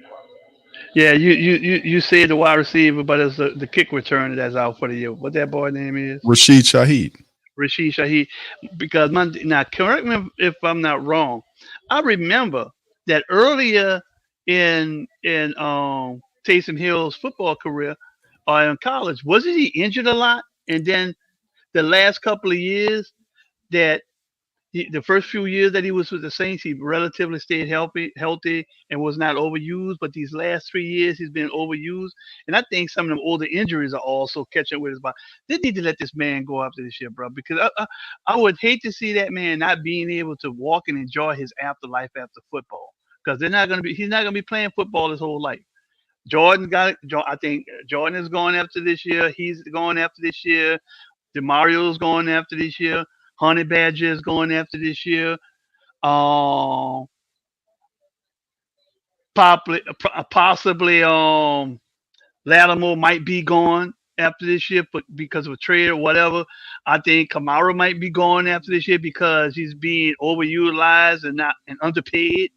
So, Saints fans, buckle in. We're gonna be if I just have the sinking feeling that Allen is not going to after this year, because they're going to use the excuse. First of all, we talked about the money 5 minutes ago, but I also think that they're going to use the excuse of injuries like they did last year. And don't give me that, all you Derek Carr fans, don't give me about the injuries. I won't hear that bull. I know some of you all don't like to hear old stuff, but before Jameis got hurt, Jameis was doing good with half the talent this man has this year and last year. So let's not even go there about making excuses for Derek Carr, because you are a 10-year veteran and you just throwing a ball up for grabs and it's being picked off. That cute. Does that sound right to you? Like a 10-year veteran doing rookie type things like Rattler would do? No, it doesn't. That was horrible. And he's an 11-year veteran, knows better. He said he was trying to throw the ball out of bounds, but I mean, it's unacceptable for a little pressure to make him throw the ball like that. Yeah, that was unacceptable. And on top of that, playing all this time with two different teams, shouldn't he have picked up some nuances of being able to read defenses? Yeah. So this is true. So I enjoyed the conversation with you, Q. I know some other people might want to get in, but I'm gonna tell y'all fans, buckle up. Don't be surprised if Dennis Allen is back next year. Don't be surprised, because he brought Carr here, and Carr is tied. What you say, $30 million. If the Saints get rid of him, the Saints gonna have to eat $60 million if they get rid of him. How it looks if they get rid of him after next year? Would it be much more palatable, or it's going to be the same situation? Well, the thing is, like, it was designed where it puts you in a denial mindset. Like, of course, we restructured the contract, and it provides security for the player, because the hit is so big. Like we talked about, the $60 million that you would be hit with, or the $61 million that you will be hit with if you decide to opt out on the contract for this year. Because according to Sport Track, there is an opt out between 24 and 25. It's an opt out, yes, but it's a $61 million cap hit, which they're not going to absorb. Plus, you couple that year between 24 and 25. So yes. So, but when this also applies with your messed up cap situation, which you're going to be roughly 80 right now, according to Over the Cap numbers, has it estimated at 81. Of course, when the cap rises for the NFL, let's say it goes up 25 or 30 million, that still puts you $50+ million in the hole. So you would have to work from that. And then, that's why they said that Mickey Loomis warned people about this year and next year, because he knew the timeline. That's why I kept talking about a 2-year time window. I kept talking about timeline. And people were like, won't they do this? I said, no, because they're locked into the timeline. The timeline is based on the money. The contracts are the biggest players on the team with the fattest contracts all fall within the 2-year timeline. That's Taysom Hill. That's Tyrann Mathieu. That's Demario Davis. That's Cam Jordan. Even to a degree, Derek Carr. So a lot of the big money contracts fall within that timeline. That's why Mickey Loomis was hesitant about giving certain players more than a year or two. I think only a handful of free agents that came in got a 2-year contract. Your boy got one. Cedric Wilson Jr. got a 2-year contract. It was extremely inexpensive, but he still got one. But that's what I'm saying. He was very, you locked in at. Plus, you have players, not just the guys, the older players that are leaving and going into a retirement life or whatever, but there's also other young players like Chris Olave. His money's coming due. You know, he gonna have to pay Chris Olave coming up soon. Elvin Kamara wants his bread. You got Paulson Adebo. If you want Paulson, he's another guy. There are other players on the team that you're gonna be, looking at and decide on what the team is going to be looking like. So the Saints kind of work themselves into the time frame with all this talent, and they're trying to make a push, a playoff push or a Super Bowl push with the current player structure within a 2-year time frame. So Q, if they do, the Saints not going to see another Super Bowl probably until 2030 because they're stuck. They're stuck with these people. They're stuck with Carr at least at a minimum next year, correct? Yes. So they're going to get rid of him after next football season and they won't hit him as hard, correct?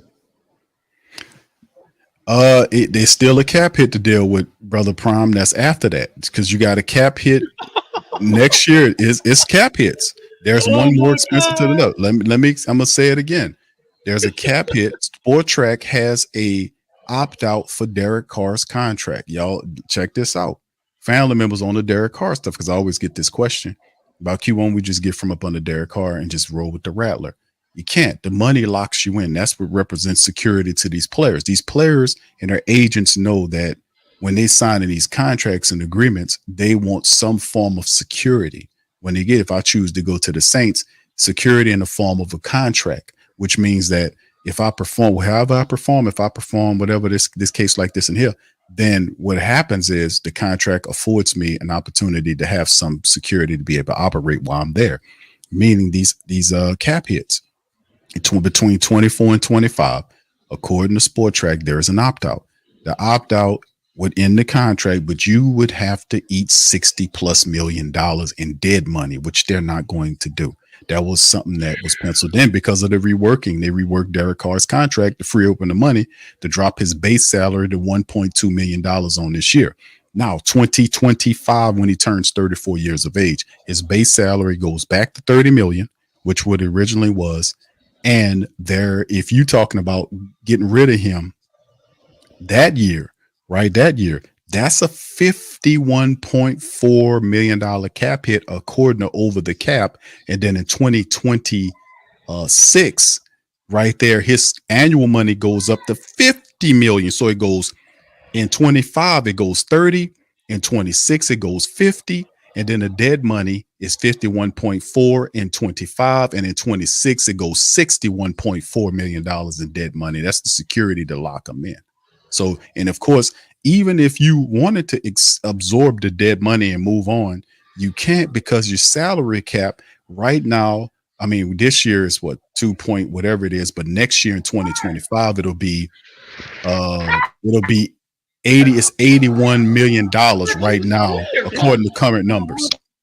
According to current numbers right now, for 2025, the Saints cap is set up at $81 million in the red. So if the cap goes up in 2025, it'll eat some of that off, but you'll roughly be still above $60+ million, maybe 55, whatever the case may be, in the red. And you don't see real money until the contracts expire from the 2 years of the Tyrann, the Taysoms, and all that. Then it drops to, then you go in the black for 30+ mil, and then the fourth year you're $200 million in the black because you don't have no stars. All you guys is going. You got basically a new team with all the heavy-handed people gone.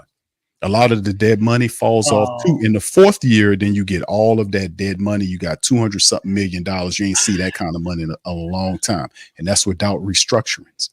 So you get that's what Mickey Loomis has been looking at. So if you look at the money, yeah, you can't absorb, you can't get rid of none of that. You got to absorb all of that. That's why I was saying I don't entertain that, because I understand the money behind it. That's why I always say you got to take Carr and turn them into play action Carr. And people don't understand. Q, you just like Carr. I'm saying, no, brother, I don't do nothing just one lens. I'm a multi-lens, a multi-viewing person. I always look at things from 3 to 4 different ways. There's a money component. There's a lot of, there's a play component. There's a contract component. It's all type of stuff to this. And I understand what they're doing, because if you look at it, you can see it. The devil's in the details of what they're doing. So that's why I was like, I don't entertain it. Trading Carr. Nobody wants Carr in that contract. Nobody won. When he was a free agent, he was getting that money. So we knew when he got here that there was not going to be a trade for Derek Carr. I mean, you're going to have this life. You're going to have to live with Derek Carr, which wouldn't be so bad if you had an offensive line and good backups. If you upgrade your backups, if you solidify your offensive line and go through the running attack, you can get into the play action, and then you can get play action Carr. That's the best you can hope for, because Carr is not going to turn into Joe Montana here. All you can do is get Carr into play action, because you're locked in with him with this contract. You're served in here with him. That's why I said we couldn't afford him, and they did all this stuff that Mickey Loomis did, and you can see what he did. So Q, how many players would the Saints have to get rid of to basically lighten that hit next year? How many players would the Saints have to get rid of? To get rid of, you're at a point, bro, where you're talking about next to kind of absorb some of the money from whatever's going on. Brother Prime, you got a bunch of 1-year players right now, right? You got a couple of 1-year players. The Saints brung in players like Chase Young, Willie Gay Jr., Will Harris, and these 1-year players have some degree of productivity. Most of these guys are starters. The 1-year guys they brung in here, Will Harris, Chase Young, Willie Gay, for the most part, these guys are starters. They're playing starter minutes for you. They're contributors.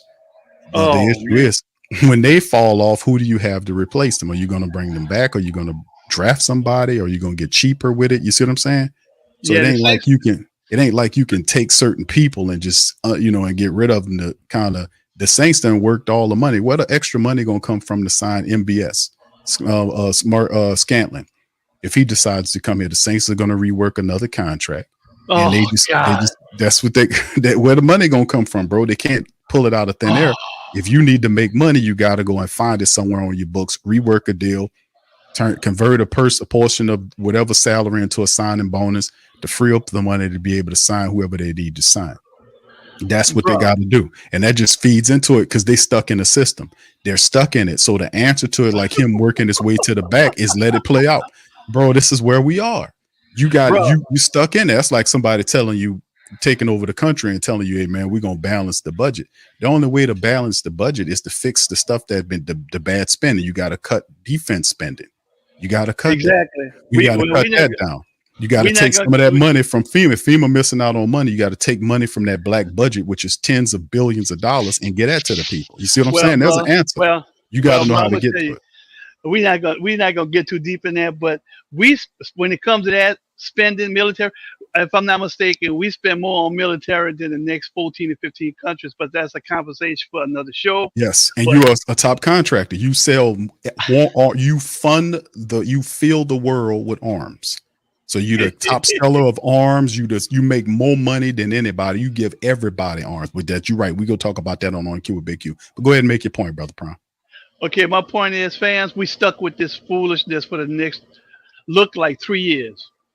So that means at a minimum, Dennis will be back here next year. And if he's gone, we still got to deal with Carr making mistakes and playing like, because by that time he'll be an 11-year veteran, still playing like a rookie. So we may get lucky and get rid of Dennis Allen after this season, and he'll be here next season. Then he'll be cut loose in the middle of the season, because it's 3 years with the Saints and 3 years with Oakland, basically the same records. But fans, find something else to do on Sundays. Don't get too upset. Don't let these people give you a heart attack or get you upset or make your blood pressure go up. You got to take more of your medication like Avorstatin and all that. But we because I'm on that medication, that's one of them. We're gonna be dealing with this for at least another 2 years. And the Saints, oh my God, get used to it. Tampa Bay fans gonna be talking crap. Shit. By the time we are able to get out of this, Carolina might surpass us. And that's all I'm gonna say. You. Hey, Prime, you the man, bro. I appreciate you as always, my brother, for chiming in, man. That was a great segment. Thank you, brother. Appreciate you.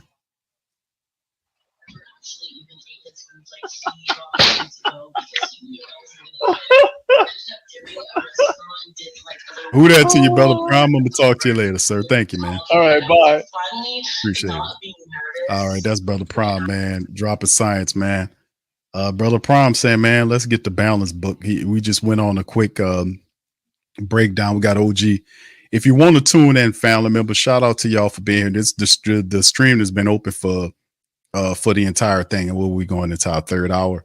Yeah, the phone lines have been open since the start. If you want to chime in, the link is pinned to the top of the chat, or it's pinned at the chat. You can pop in here. Brother No Cap, he was sitting here early on. I was going into a breakdown on something. So, brother, if you're listening, you can hit that link. I'll open up the line so you can get in there. Shout out to all you guys. Appreciate you for being here as well. Molly Mall, talked to him. Pam, and shout out to her as well. She chimed in as well. Link is pinned to the chat, man.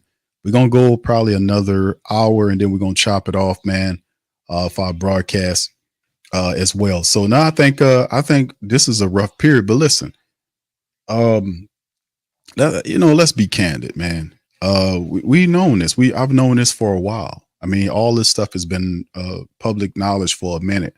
It's not the reason why it's so glaring now is because the Saints are going in the wrong direction. But this has been well known. This is a commitment. They committed to this pad several years ago when they decided to do this. They built the window within the time frame that we talked about. It was a 3 to 4. At first, it was a 3 to 4 year window because it coincided. The contracts were grafted where you had the core of the guys were set between a 3 and 4 year time frame. That's why Mickey Loomis, to a degree, some degree, is hesitant about giving Elvin Kamara the type of money that he wants because he's looking to a degree beyond the time window. He possibly could consider Elvin Kamara part of the old time window. So we've been knowing this. This is nothing new about it. And the answer is, how do you work with the resources that you're currently given to have success? That's the question. That's where it comes down to, based on what we have. How do we use what we have to be successful? That's what it comes down to. And that's the best that I got. Like, you have to, the first thing you have to do is you have to improve these lines. Starting inside of the line, you have to improve the interior of the Saints offensive line so they can run the ball. And you have to improve the interior of the defensive line so they can stop the run. They're not running and they're not stopping the run. You can't win in the NFL if you Jeff Duncan, like I showed y'all earlier in the broadcast, Jeff Duncan shared a stat where he showed the Saints are allowing 5.4 yards rushing on them. He says that's a franchise worst. That means that if I'm running the ball 2 times, I run the ball, it's a first down every day. Every 2 times I run the ball on the Saints. More than that. If 5.4, that's more than that. That's 2 rushes first down beyond. There is no success if you, and I said that, we was looking out like, man, the Saints can't even stop the run, man. They're using inside runs on the Saints game to game, and they don't even have an adjustment for it. The interior defensive lineman can't keep, they're not even drawing double teams. One of those interior linemen have to draw a double team. They have to draw a double team. If one guy can block each of your tackles, that center or that other guard, whoever, will then leak out to the second level and push Demario Davis, whoever that linebacker is, mush him out so that running back can get beyond into the second and third levels of your defense, if you're lucky, and stop them there. That's why you're seeing Alontae Taylor, you're seeing Adebo, you're seeing our safeties have all these tackles because the interior defensive line is failing. You're supposed to draw a double team. Somebody got to draw a double team. If they're singled blocked by those guards, the center leaks out to the linebackers, push them out of the way, get the running back to the second or third level of your defense. It's very simple. We've been saying that ad nauseum. That's how there's 5.4 yards of rush on the Saints defense. And then to the opposite side, you have the offensive line that can't seem to run the ball at all. They can't run the ball. So if you can't run the ball and stop the run, you're going to lose. You're going to lose a lot of games because teams are going to start copying and pasting the same damn book on you over and over again until you can prove you can stop it. So that's where we are. And in terms of Carr, I know people don't like Carr, but I'm telling you, you're not going to get rid of Derek Carr right now. There is no getting rid of Derek Carr, contractually speaking. You are locked in with Derek Carr over the next couple of years as the Seahawks are beating the hell out of the Atlanta Falcons 34-14. At least you can get some solace out of that, right? His links are pinned to the chat, fam. Good to see y'all being up in this thing. But hey, man, just look at it like this. I'm the accountant, and I'm telling you the numbers. And you can either say, yeah, okay, you can either accept the reality that this is what it is. And then once we accept the reality, we can get from being disconnected from the reality to figure a way how to take said pieces and make them work in a positive fashion. That's where we are, because you're not getting rid of Derek Carr. Contractually speaking, you're locked in with him. They're not going to eat $50 million or $60 million in dead cap money. That's just not going to happen. And they're already going to be $40, $50 to $80 million in the red for the upcoming season. It's just what it is. This is the world we live in. All right, we got OG Jerry. We're going to bring it. If y'all won't get in here, pop on in, man. The link is in the chat. Cartel says, Q, who do you think we're looking to keep between Laddie and Adebo next season? That's a great question, bro. Well, Paulson Adebo has a broken leg. So I don't, that could definitely impact who do you want right there. It's a difference right there. If you got a healthy Laddie versus Adebo coming back off a broken leg, that decision might kind of solve itself in that regard. You know what I'm saying? So, I don't know. Right now, it's kind of easy for me to say Laddie Daddy, right? Then Paulson Adebo going to next year. And plus, it makes the decision a little easier that you have Kool-Aid McKinstry there too. Because if you keep Lattimore, you have Kool-Aid's contract is really not that bad. You still got Alontae Taylor, and Rico Payton is a young guy there. So from a cornerback perspective, you're looking like you're doing all right with that. You know what I mean? So that probably that was a kind of easy when I go with one over the other. You get what I'm saying? Thank you for the question. All right, Mary says, what can be done about all these injuries? Well, Mary, all we can do is use our depth chart and do everything we can to bring in the right players so we can run the ball and not overuse the players that we have. Because I believe that a lot of these injuries, because they're going to get banged up because of the physical game, but you can't overuse these players. And that's what Clint Kubiak has been doing because he's lazy in his play calling. He does not want to get anybody else involved except for the playmakers. For whatever reason, don't ask me why, I don't know. But based on what I've been watching in these games and studying the film, that dude does not want to dig into the goddamn bench and use none of the players that's not the mismatched nightmares. He over relies on players all the time, and it is really disgusting, lazy, and stupid to do that with a long NFL season. And I've been calling it out for weeks because he keeps doing the same thing over and over again. He doesn't use other guys on the depth chart that are active every week, whether that's Jordan Mims, freaking Jamal Williams has had 4 carries over 2 games. He don't use none of those guys, but will run Elvin Kamara in the ground. And Elvin has broken ribs and multiple injuries. Don't give a damn. Just run him anyway. Taysom Hill, when he gets Taysom back, you're going to put Taysom over here, do that, all that, and don't get nobody else involved. And I kept saying, bruh, you are failing us. Because your inability and your stubbornness, your inability to get other guys involved. That's why at one point I was saying, let's see what Rick Dennison can do. Let's move Dennison in over the offense and see what he can do, because he's not exhibiting the adjustment qualities that we need an offensive coordinator to use, based on the fact that you can't overuse these players. Even when you get Taysom Hill back, Taysom is dealing with multiple injuries. He has reported broken ribs and other injuries as well. So when Taysom comes back, he's not totally well and can't be counted on in a full-time role. You have to use other guys. Very clear. That's very obvious, but he doesn't do it. For whatever reason, he does not do it, and I don't understand why. So when injuries start to hit, you got to rely on the depth chart. If the backups come up and they can't run block, you got to get them out of here and bring in backups that can do it. You need better backups. Better, that's a term, and I'm going to start just throwing it out there. We need better backups. Where can you find these better backups, Q?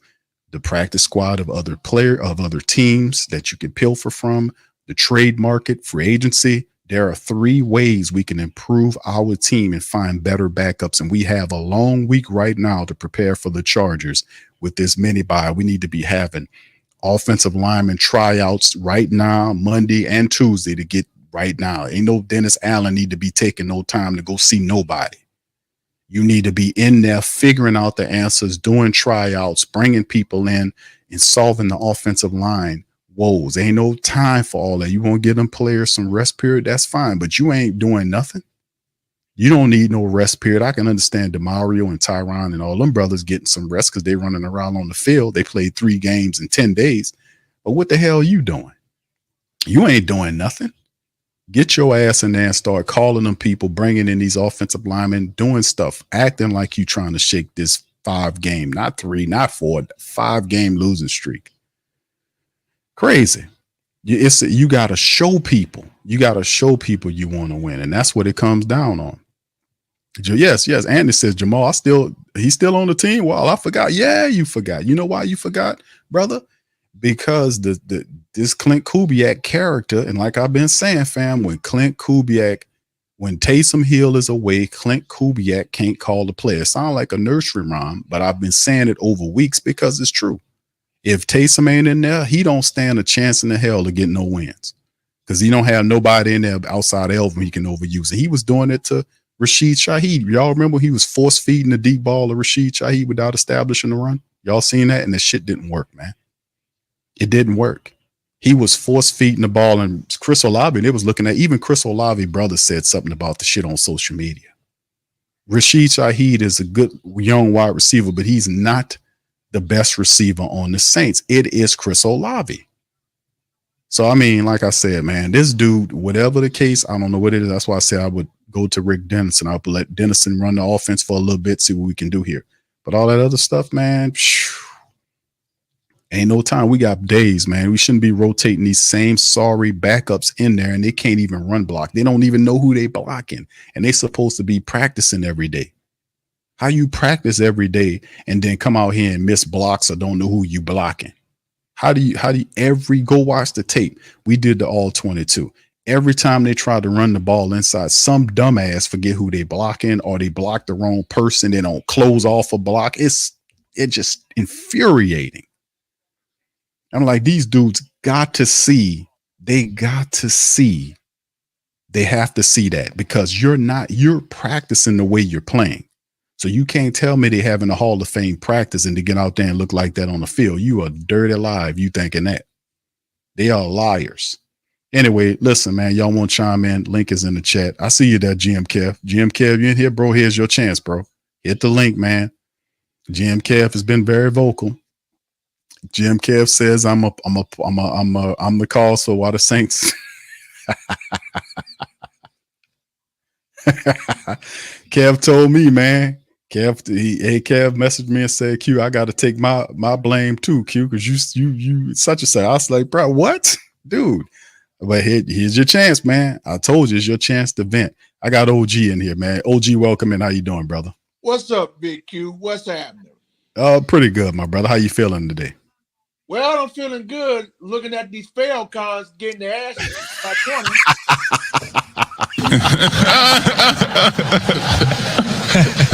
Shout out to OG, man. 34-14, the fail cons resume, their reputation precede them today, OG. Yes, sir. And I'm looking at it. Who that nation? I know it's desperate. I mean, listen to everything Q is saying, Prime saying, everybody else. I get it, but I want to have a little fun, man. I want to have. I mean, today's Sunday. This is a beautiful day outside. I mean, it's gonna be like this all week. I just want to have a little fun, and it starts with blasting on these Falcons. Rise up to fall down. I want to have some fun. Enough being desperate for the day, man. It's Sunday. I'm having a good time. I'm watching the Seahawks just putting a foot in Atlanta's ass. That's what I'm looking at right now. It's always good to watch Atlanta lose. I ain't gonna lie. That's always good for a laugh, OG. And I'm ready to talk. I'm ready to blast these Falcon fans talking all that noise. You already know, because I can't stand them. Lord knows I can't stand them, Q. I'm with you, brother. I understand, brother. And you down by 20 points with 2 minutes left in the fourth quarter. You talking about making a major comeback? Man, stop it. Stop. Just stop. I think it's I do have a question, Q. I do have a question. Yes, sir. You like that? You like that? Oh man, I tell you what, OG man, it's fun watching it, man. You know, but yes, it doesn't do any good for us, bro, if we don't come back and then turn it around. You know what I mean? If we don't then respond in kind and win our matchup against the Chargers, this will not. You know, the Falcons will go 4-3 now, but the Saints need to win next week as well to climb up out of that hole they're in, brother. Yes. And this loss right here to the Atlanta Falcons is starting to be a wake-up call. Mm-hmm. They were talking all that noise even when they beat us. They were talking all kind of shit. But guess what? It ain't gonna be no rising up today. Not no sir. Not on my watch. I mean, they were talking all. I'm talking Q. Every platform, you know. Shouts out to all the Saint creators. Shout out to TJ, No Cap, T Dirty. You know what I'm saying? I mean, Hurricane Mike, all them.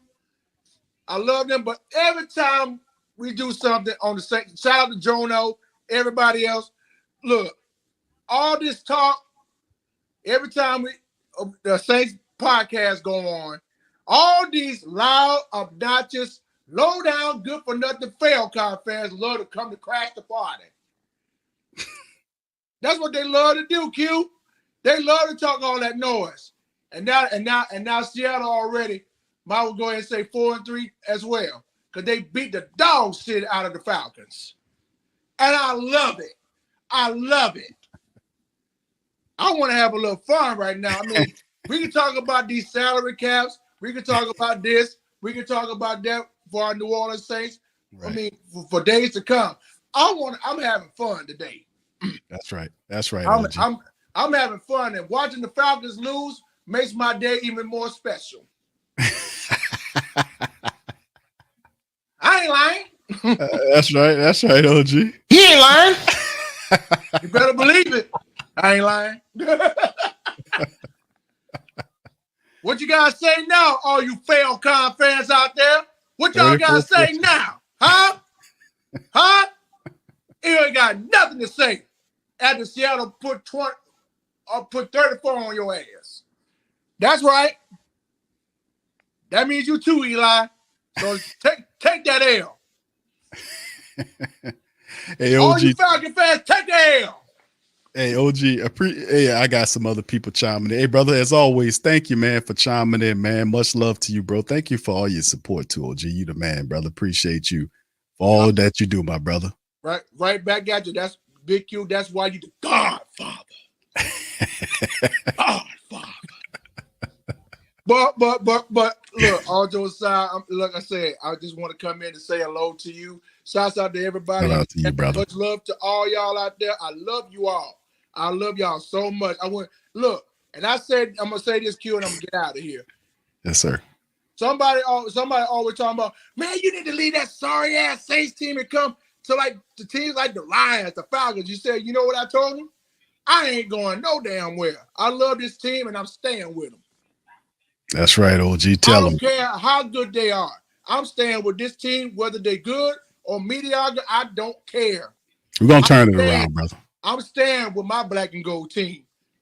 We're gonna turn it all I around. got to say about that. Oh, they're gonna turn around, OG. You know that, man. We just got to get some Oh, sorry yeah. asses out the way. We're gonna turn this around, brother. We're gonna turn it around. They will. Just keep praying, y'all. Just have faith. We're gonna be all right. Just everything things will start clicking up again. Now that the Falcons lost, maybe things will start progressing now. That's right, man. We need to stop the slide against the Chargers. Sunday. So Think about it, Q. Think about the first 2 weeks of the season. We were up 2-0. We beat Carolina for 47 points. Everything was clicking just right. Then we went over to Dallas and put 44 on them. It's just like that Dr. Pepper commercial. It's just everybody is all aboard on the hype train. But the last 5 weeks, we lost after loss, after loss, after loss, and recently after loss. Everybody's starting to fall off. But now with Atlanta just lost that game, maybe, like I said, maybe things will start progressing later on. I don't care about about this. I don't care about that. Just win another game. Just win another game, and then you get back in the race. That's it. Amen to that. Thank you, OG, as always, man. Thank you. Appreciate you, my brother. And who that to you? And who that right back at you, Big Q. Who that, y'all? Y'all have a good week, and I'll talk to y'all on the next one. Thank you, OG. Much love, brother. That's the OG, man. Always representing, man. Shout out to that brother, man. You show always supporting. Shout out to you guys as well, man. We in this is call-in stream. We've been live since about 11:30, 11:40, something like that. Did basically the circumference of the Atlanta loss to Seattle in the game. Got a couple of callers. I see you, Kofi and GM Kev. If whoever wants to chime in on their thoughts on the Saints, now's your time, man. Lines are going to be open. Kofi, welcome to the show. How you doing, fam? Appreciate you, Big Q. Appreciate you. Who that, fam? Who that? Who that to you, my brother? Appreciate you for being here. No problem. You too, man. Really, I'm gonna just keep it a little short. I wanted to touch on those points you were saying, Q. We got to get these clowns up out of here. You know what I'm saying? Who that nation? We got to get these clowns up out of here. Just to the whole structure of the team, I kind of want to touch on that. Just the drafting, like we get on Mickey Loomis and DA, but Jeff Ireland got to take some his rent due too. You know what I'm saying? That's true too. Isaiah Foskey's, the Peyton Turners, man. We got these clowns, Nathan Shepard, Bink. I like Colin Saunders' attitude, but he ain't getting the job done, Q. Yes. We got to get these guys up out of here, you know? We got to get this whole D-line cleared. Chase Young, he need to be going and getting his bags packed because what is this? This is pathetic. The team quitting on him. I say the only bright side we got to look forward to, man, is getting these dudes up out of here. And who that nation, keep y'all head high. Don't go switching teams, man. You got to be here in the tough times too. So That's right. That's right. We stand tall. We're going to weather this storm, man. And listen, like I said, we done got to the darkest side of it, man. And the pressure's on. It's purge time, man. We'll get this guy, Dennis Allen, out here, but we got to keep the heat on where it deserves to be, which is Mickey Loomis. He is the key orchestrator of all things that's going wrong with this team. It's Mickey Loomis, no doubt about it. But you're right on all those other guys, too. Oh, yeah. That's all I got, Q. Who that? Happy Sunday, man. Them dirty birds lost all that talking. You know, I'm going to leave it at that. Who that? Who that? Thank you, Kofi. Appreciate you, brother. And you have a fantastic rest of your afternoon, brother. You too. Thank you, Q. Thank you. All right, that's Brother Kofi. Really good conversation that is. Shout out to the fam. Link is in the description section. We got GM Kev coming up next. If you guys want to be heard, please feel free to hit the link is pinned in the chat. Let's hear from you. What are your thoughts on how to turn the Saints around? What do you think? Even if the Saints do ultimately fire Dennis Allen, do you guys have confidence that Mickey Loomis will pick the correct next head coach? Will he do the right movements? You know, that this is what I'm talking about. And if the Saints are still relevant in the season and they need to improve upon the team, they're going to have to dig into future cap and add more money to it to try to make the team relevant. this is where we're forced to do currently, and it won't turn around until after dead money from the 2 years worth of contracts that we have fall off the books. Then you'll have all that money in what, 2026 or 27, something like that, $200 million in the black, but you're gonna have no people on the team damn near. So I mean, that's why it spikes like that. They'll have to figure out a way. All right, anyway, we're gonna bring Kev, Jim Kev. Welcome on in, brother. Q, can you hear me? Yes, sir. Loud and clear.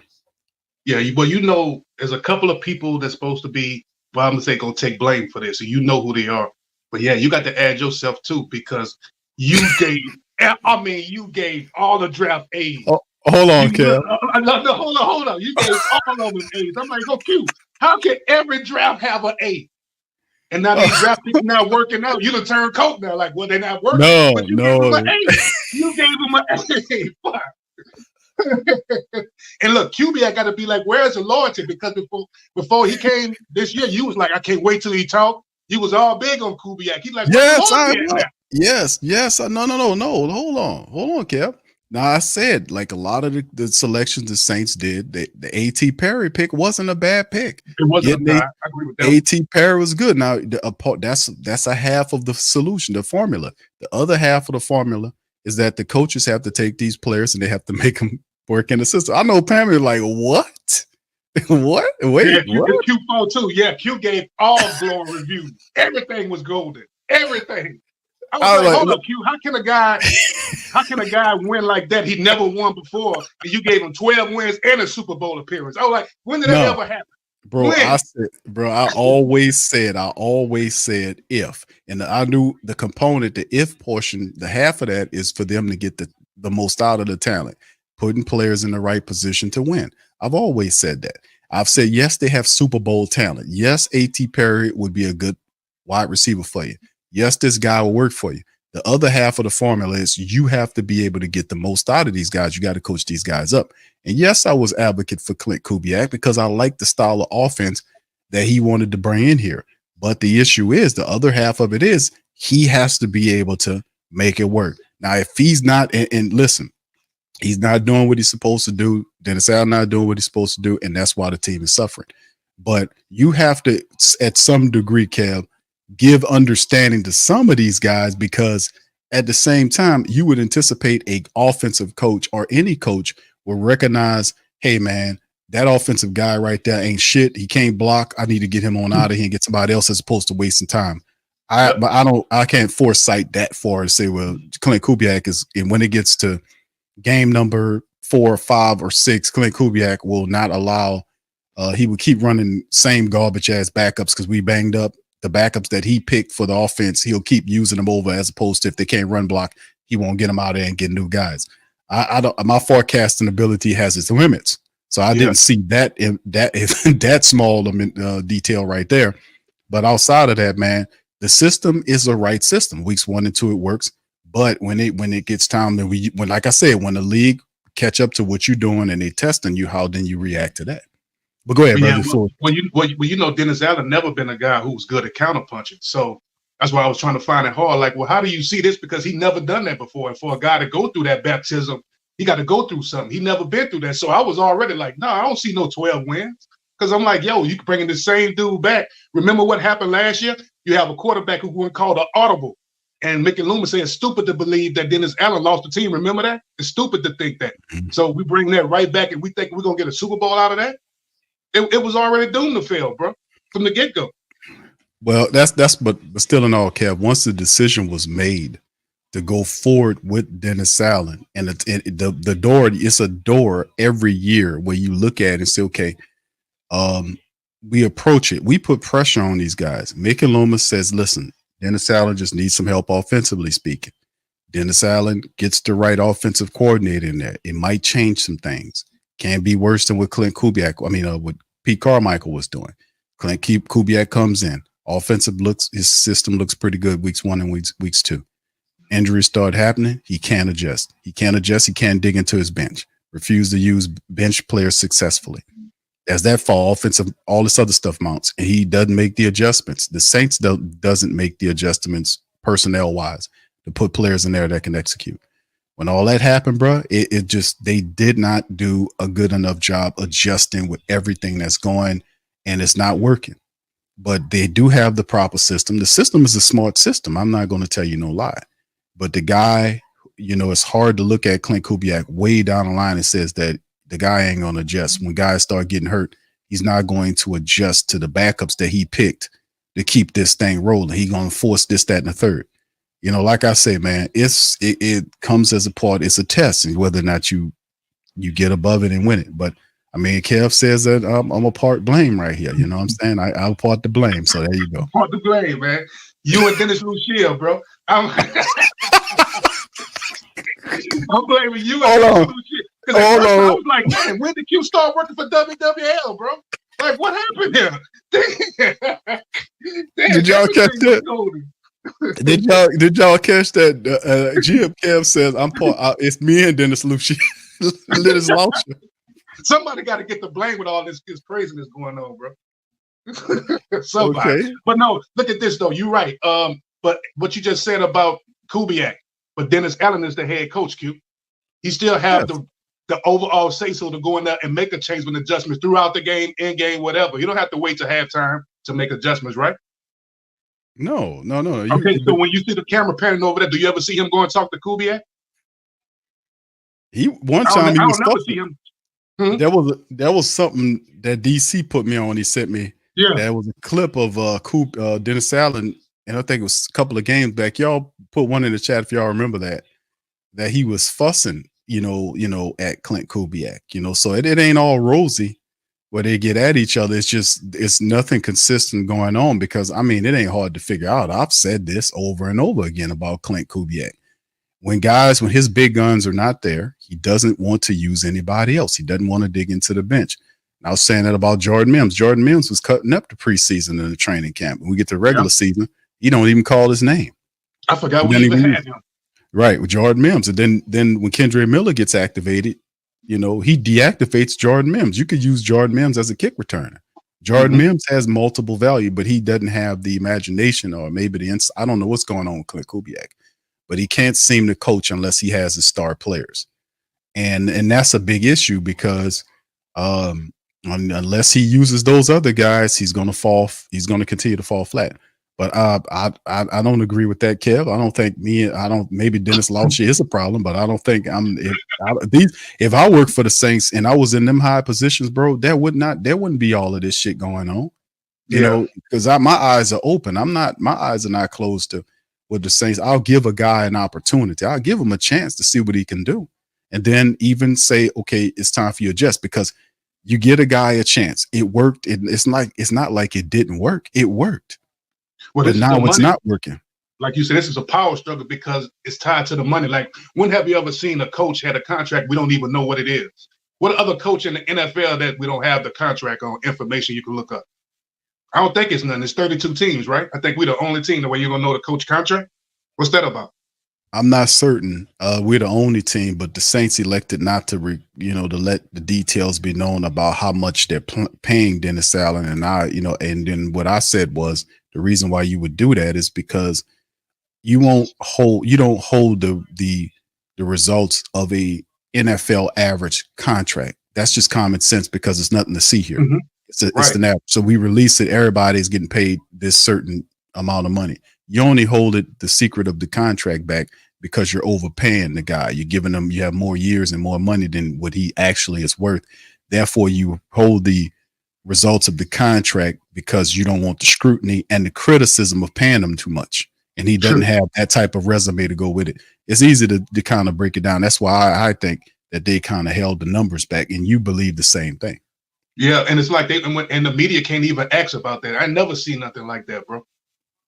Yes. Oh yeah. Yeah. They asked about it, and they told not to, Kev, on some of those things. They tell them not to ask those type of questions, man. We know that because this is a controlled environment. When you go into those media rooms, they know what questions what they can ask and what they don't want to ask, because a lot of times Saints get pissed off with you. They can just deny you access to it. And a lot of these guys that's doing that, they're making money to feed their families. So to a degree, Saints have control of them, just like what Jerry Jones was saying to that radio host that he would get rid of them because he was asking them tough questions. That's how a lot of them think. That's how they act. Yeah. So it's a They don't part want of to the get challenged. right. Yeah, they so don't want to get challenged. they don't want to get challenged. So hold on, Kev. Let me ask you this, bro, because I got some other calls. I got Hemisphere and Dedrick coming up next. How would you fix the team? Give me your thought process on turning the team around. Well, you always got to start from the top, Q, and I don't know how you do that because we know how the ownership is, but it would have to be some things changed up there from maybe your second on down. You know, Gail is over, so Dennis Lauscher and everybody under him, gone. But here's the thing, though. We say fire Dennis Allen, but what's the plan? Who we going to be bringing an interim coach? Q, who would you recommend? Interim coach. You said interim coach, so two guys out. If like I said, I would consider for the job. Joe Woods would be number one. Number two would be Rick Dennison, who is the running back coordinator for the Saints. Would be those two guys because Dennison worked with Kubiak's father, and he was his offensive man when he did that, so he knows the system better than Clint does. But he has more of the experience there. So if you want to move beyond Dennis Allen, those are the two people that know the team. You want to stick within the most senior members of the team. And I think those two guys, Joe Woods first, because I like Joe Woods' ability to communicate easy. I think people respect Joe Woods. He got good defensive insight. And I think that he can, in an interim basis, be able to see what he can do with the Saints or Dennison. That's how I see it. I would not promote Clint Kubiak because Clint Kubiak's motions or actions over the last several weeks with his offense has showed me that he does not deserve a promotion, that he does not adjust well. He doesn't get any guys involved in offense that's not named the top four. And I don't think those are head coach worthy qualities. I don't think that leads But you got some people saying that he should be it, though. They think that if he does get full control, that he can implement his own style. So you got people in the organization calling for him to be the next man up. I don't know who those people are inside the organization that's calling for Clint Kubiak to be the next man up, but Clint Kubiak, based on what I don't think he's handcuffed here. I don't think Mickey Loomis or Dennis Allen are handcuffing him. I really don't think that because that's not what they do. There are a lot of things Dennis Allen and Mickey Loomis are, but they are not micromanagers. They don't micromanage you. Mickey Loomis doesn't micromanage. Dennis Allen doesn't micromanage you on the offensive side of the ball. He allowed Pete Carmichael to be Pete Carmichael. He allowed Clint Kubiak to be Clint Kubiak. Now, he might be a tad bit more concerned because this is a pressurized year in which he could be fired, but he still has full control of the offense. And Clint Kubiak is the reason why Clint Kubiak's offense is not flowing. Injuries aside, you still have to be able to keep a functioning offense. And my big point of contention is that the offensive line, the interior offensive line, those guys are not good run blockers. They're not. You need to get rid of those guys and scour and go somewhere else and find better run blockers to establish the running attack. That's mission number one, is to establish the running attack so that you can get into your offense. That's how I see it. So I don't. They probably have some guys that look at them, but I'm looking at them saying, man, nah, man. You ain't ready. He ain't ready for that. Like you said, you look at the all 22 and we see all these problems. You're like, well, okay, hold up. Ain't they practicing showing like, hey, we got to clean up this or do this? Like we seeing it, how you don't see it, and it's keeping happening the same thing every week. So what is going on in the preparation in the room? Like when you see this stuff and it keeps going on. They're too close on it, bro. That's the bottom line. When you don't see it, you can't tell me them people practicing and having functional, positive practices and then go into the game looking like that every week. How they look in practice is how they look in the games. If they see that is game ready, then we got problems here. We got problems. But then who does that problem fall on? It falls on Dennis Allen first because he's the head coach, and then his offensive coordinator second. That's who it falls on. So that's the hierarchy. Dennis Allen takes the blame. That's stupid to say that. That's stupid. That's what he said. No, that's on Mickey if he believes that way. What's not stupid is a 5-game losing streak that you're currently undergoing, and with the commentary that Mickey Loomis is saying, it's not intelligent. For what he's saying. So he doesn't have a solid or logical reason for any of the stuff that's going on. Everything he's saying is a reach, from blaming the NFL for changing practice time is the reason why the Saints are missing tackles all the way in weeks 5 and 6, but made no mention of it when you was kicking tail in weeks 1 and 2. But now all of a sudden it's a problem. And so I mean, everything he says is a reach. Everything he says. I was thinking about that too. Like, you know, on some points, I could see his argument to a degree because, you know, they have cut down tackling. But if the whole league, if people are still finding ways to win and you're not, then it's not a league problem. He said it was global. Remember, it's not global. If It's your not. team is, it's not global, Mickey. But he don't want to hear that. It's like, but other teams are winning. They got teams that's 5-0, same schedule as you, same practices as you. So what are they doing in their film room? You're not doing. And why you got your door closed during the whole season? I don't understand that part either. How do you don't talk to players during the whole season, bro? They need you. You know what I'm saying? Who they got to run to, Q? They can't go to Dennis Allen because then Derek Carr is his main man. So if you see him messing up, you can't go to the coach because that's his guy. And Mickey is tied to DA, so you can't go to Mickey because Mickey is the. It's all messed up, bro. Who do you run to in them situations? Gail is somewhere, God knows where. Dennis Lucia not answering the phone because he don't know. Like you said, he's not a football guy. So what do you do if you got problems? Who do you run to? Kai, I mean, the thing is, yeah, you're right. It's kind of, it narrows down to the center because Gail is an ambassador. Yeah.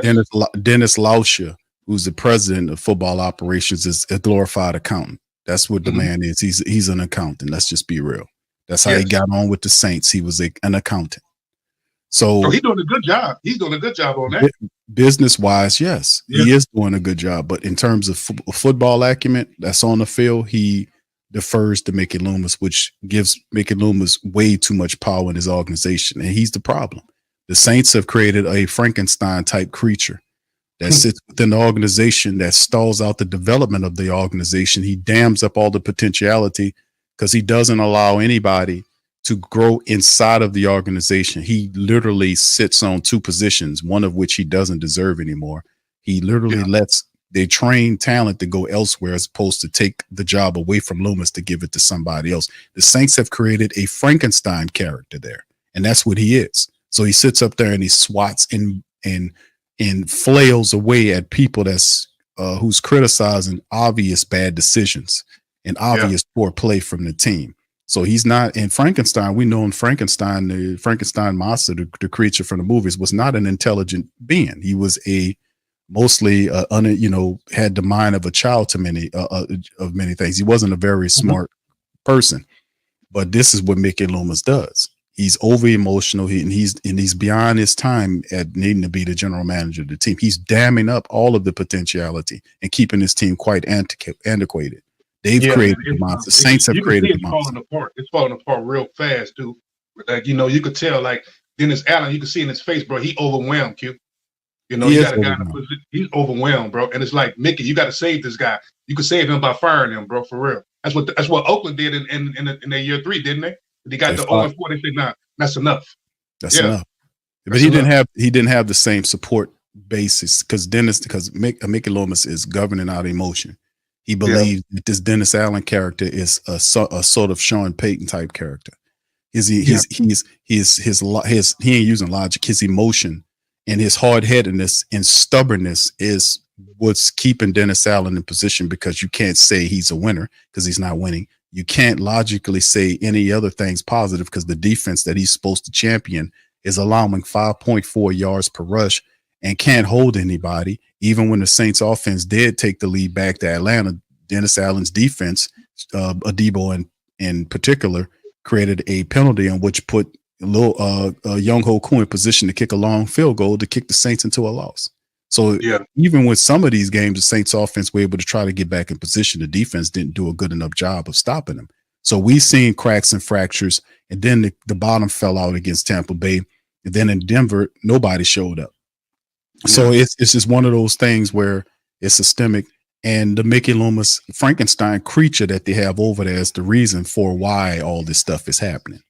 So anyway, Kevin, I'm gonna give you the floor for the last time, my brother. Then I'm gonna move on to the next fams.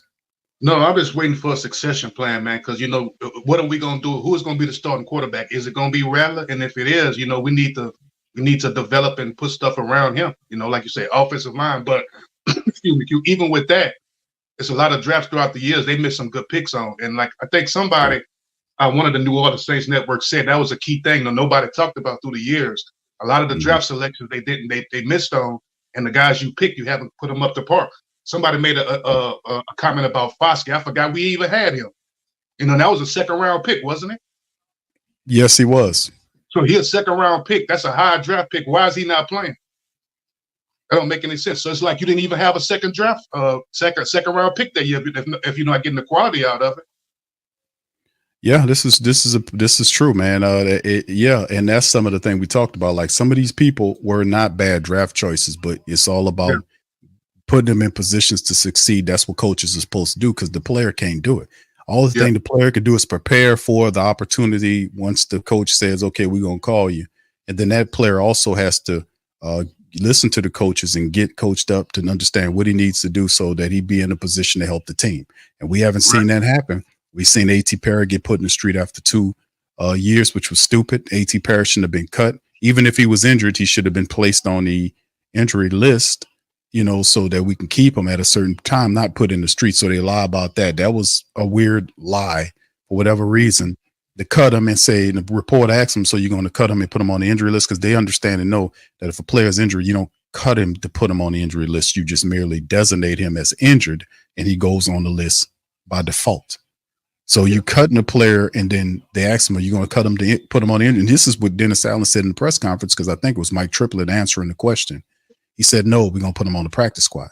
He's like, okay. And he didn't question that. And I was like, I paused it and I said, hold on. So you mean to tell me you're going to cut A.T. Perry to put him on the practice squad? What player you know that's hurt is supposed to be on the practice squad? So it was all a lie from the – see, you just got to pick up on it was a lie. And then who picks him up but Sean Payton, his buddy? Yep. Well, I mean, in the end, it's all foolishness. It's all games. And that's how they run in a team. It's a game. They run it like a game. They're not serious about nothing. Nobody affords you a 5-game losing streak as a coach in your 3rd year. And then you're supposed to be having security. Security is provided when you win, when you have positive results. You don't get security in the NFL by losing 5 games in a row and blaming excuses. Whether it's excuses or not, your job is to win. Yeah, we've been around a while. I've never seen nothing like this. 5 games. I've seen coaches got 5 within a 2 or 3 game losing streaks. 5? That's way too many, bro. It is what it is, brother. That's what I'm saying. It has to change. But go ahead, Kev. Your thoughts before we go. No, that's it. Like, man, I was just thinking to myself, like, Isaiah Foxy went to like Notre Dame, didn't he? That's a really prestigious school. You don't forget to play football within the year you leave there. So I'm like, man, what is going on? Why this guy can't be on the field? And we went and signed Chase Young and gave him $13 million. you got a younger guy, 2nd round pick that you could be cheaper on. Just develop them. But I think it's a lot of patience come with that too, Q. Development is one thing, but it's that's a progress. And when you're at a position where you got to win right now, you might not have time for this guy to get ready. That's why they thinking like I need people right now that's ready, but you're not getting the right guys. And a lot of that with money too, it's the salary cap too. You can't go out there and get guys like you wanted to, you know. So it's a lot. Man, you got a lot of mess to clean up here, bro. It's a lot, but it could be fixed. Yeah. It could be fixed. Yeah. We got to stand tall, bro. And I'm not giving man. Look, he got to go. He got to go. That's it. Right. Yeah. That's what it come down to, bro. So we'll see how it all work out. Kev, appreciate you, bro. For chiming in, bro. Yeah, it's still your fault, though, bro. Okay. Thank you, Kev. Appreciate it, bro. Thank you, bro. Who that to you? Sir. All right. That's my boy, GM Kev, man. GM Kev says Q is your fault, brother. It's your fault.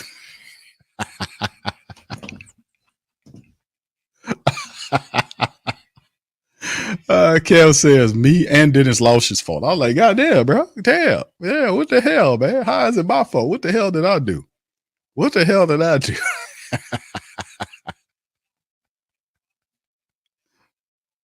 Oh, man. All right. Shout out to y'all, man. Appreciate y'all being. All World Trucker says, Q, before you go, I need you to play Dennis Allen, the cleanup, man. That should be funny. All right. Thank you, brother. Appreciate you for that, man, for the super chat. Man. Thank you.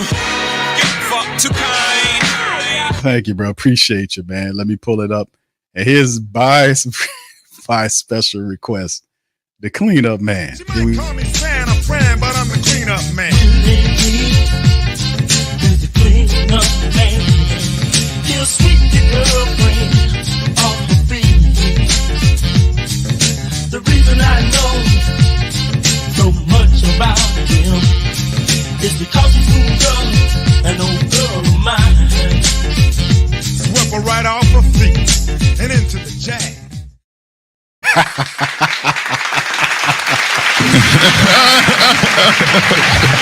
Oh man, that's always funny. That's always funny, man. All right, Hemisphere is up next, and brother Dedrick, I see you, man. Links in the chat for the family members want to chime in, man. Let's hear from you. Hemisphere, can you hear me, bro? Hemisphere. Yeah, I can hear you. You hear me? Yes, sir. Welcome on in. How you doing, fam? How you doing, kid? Oh, I can't complain, brother. What you think about your team, bro? Oh, so I've been going from podcasts that's real close to the team. Jeff Duncan, Underhill. Mm-hmm. There's this one cat from Overtime. I'm listening to this brother here. He's going to put everything on Rattler. I'm shaking my head.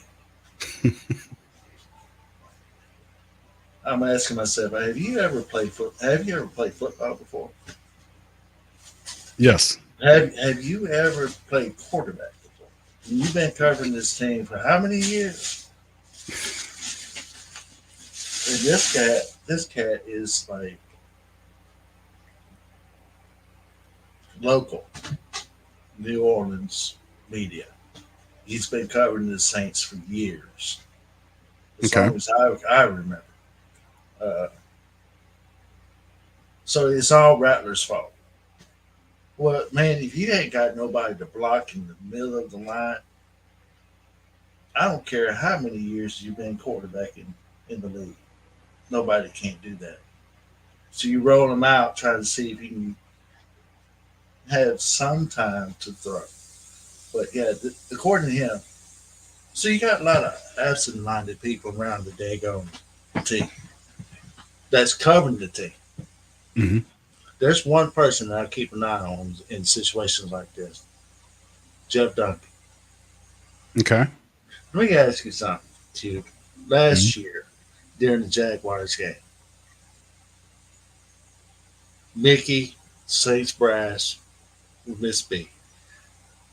Now, everybody said, no, Miss B ain't going to do nothing. She don't know nothing about football. Yeah, but she owns the team. She was there with Mr. B. Let me ask you something, kid. If Mr. B was around, was he alive today? And you see his team performing like he's performing, do you think that he will hold Mickey Loomis accountable for that? Hell yeah. He'll jump that tail just as before he gets to DA. And then he's going to chew DA butt out too. Oh, but, yeah. You would let him have it, man. But the thing about it is, he wouldn't even let DA be the head coach in the first place. That's right. Now, this call spade a spade.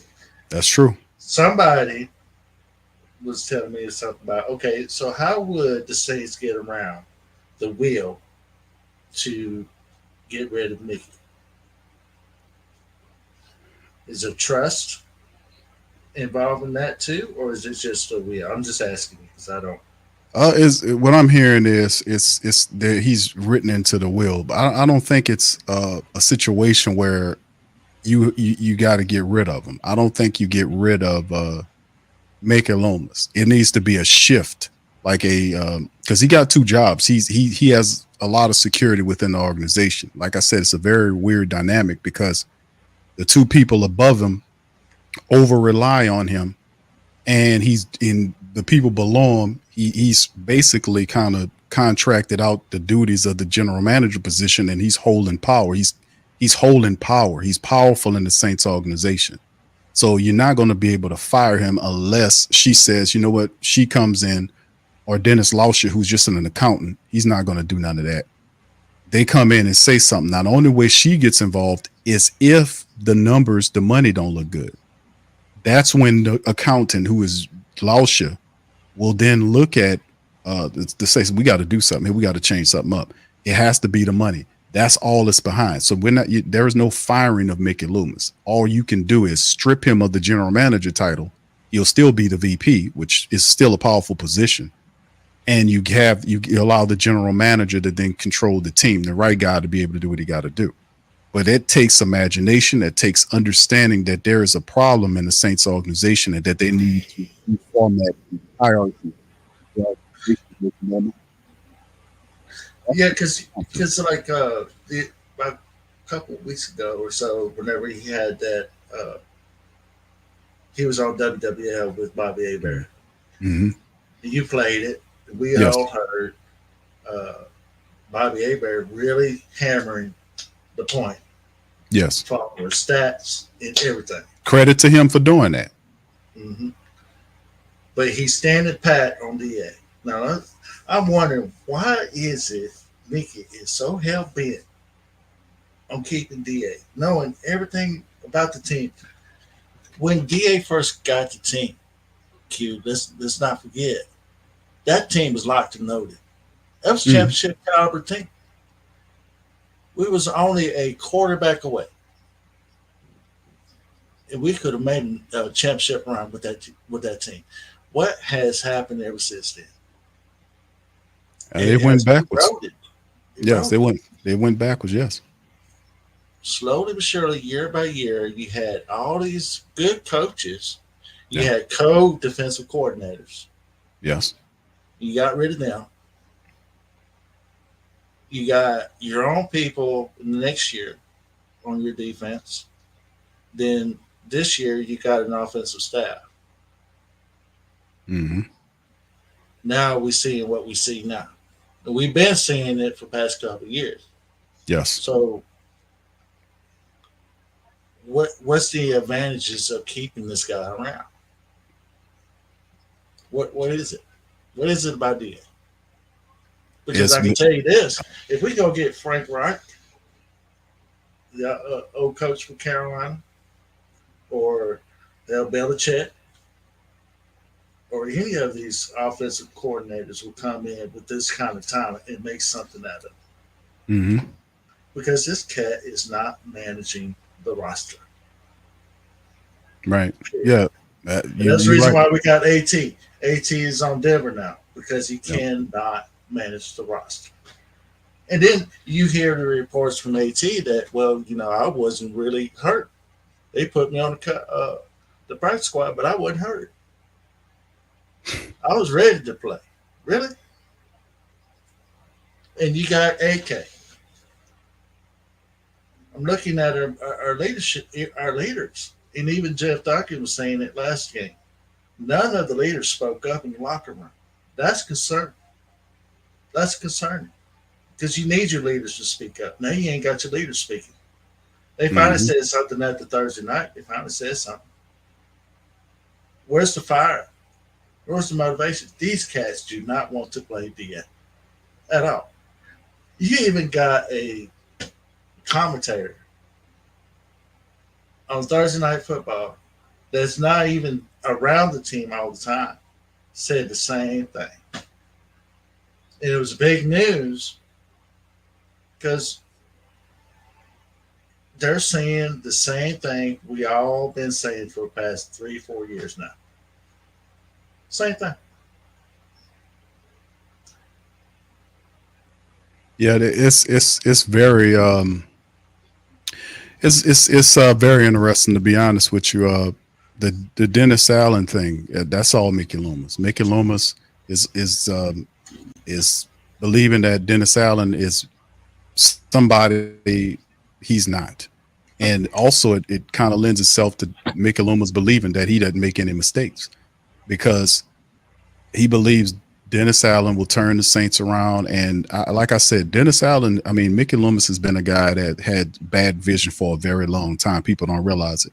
The whole situation I was calling this out over the years, like them in terms of him with the quarterback situation with Drew Brees, there's no way in the world Drew Brees should have been here for the New Orleans Saints at 39 years, almost 40 years old, and they still wait for him to make a decision to be the starting quarterback in the NFL. These are people who just don't have any imagination. They don't have a plan.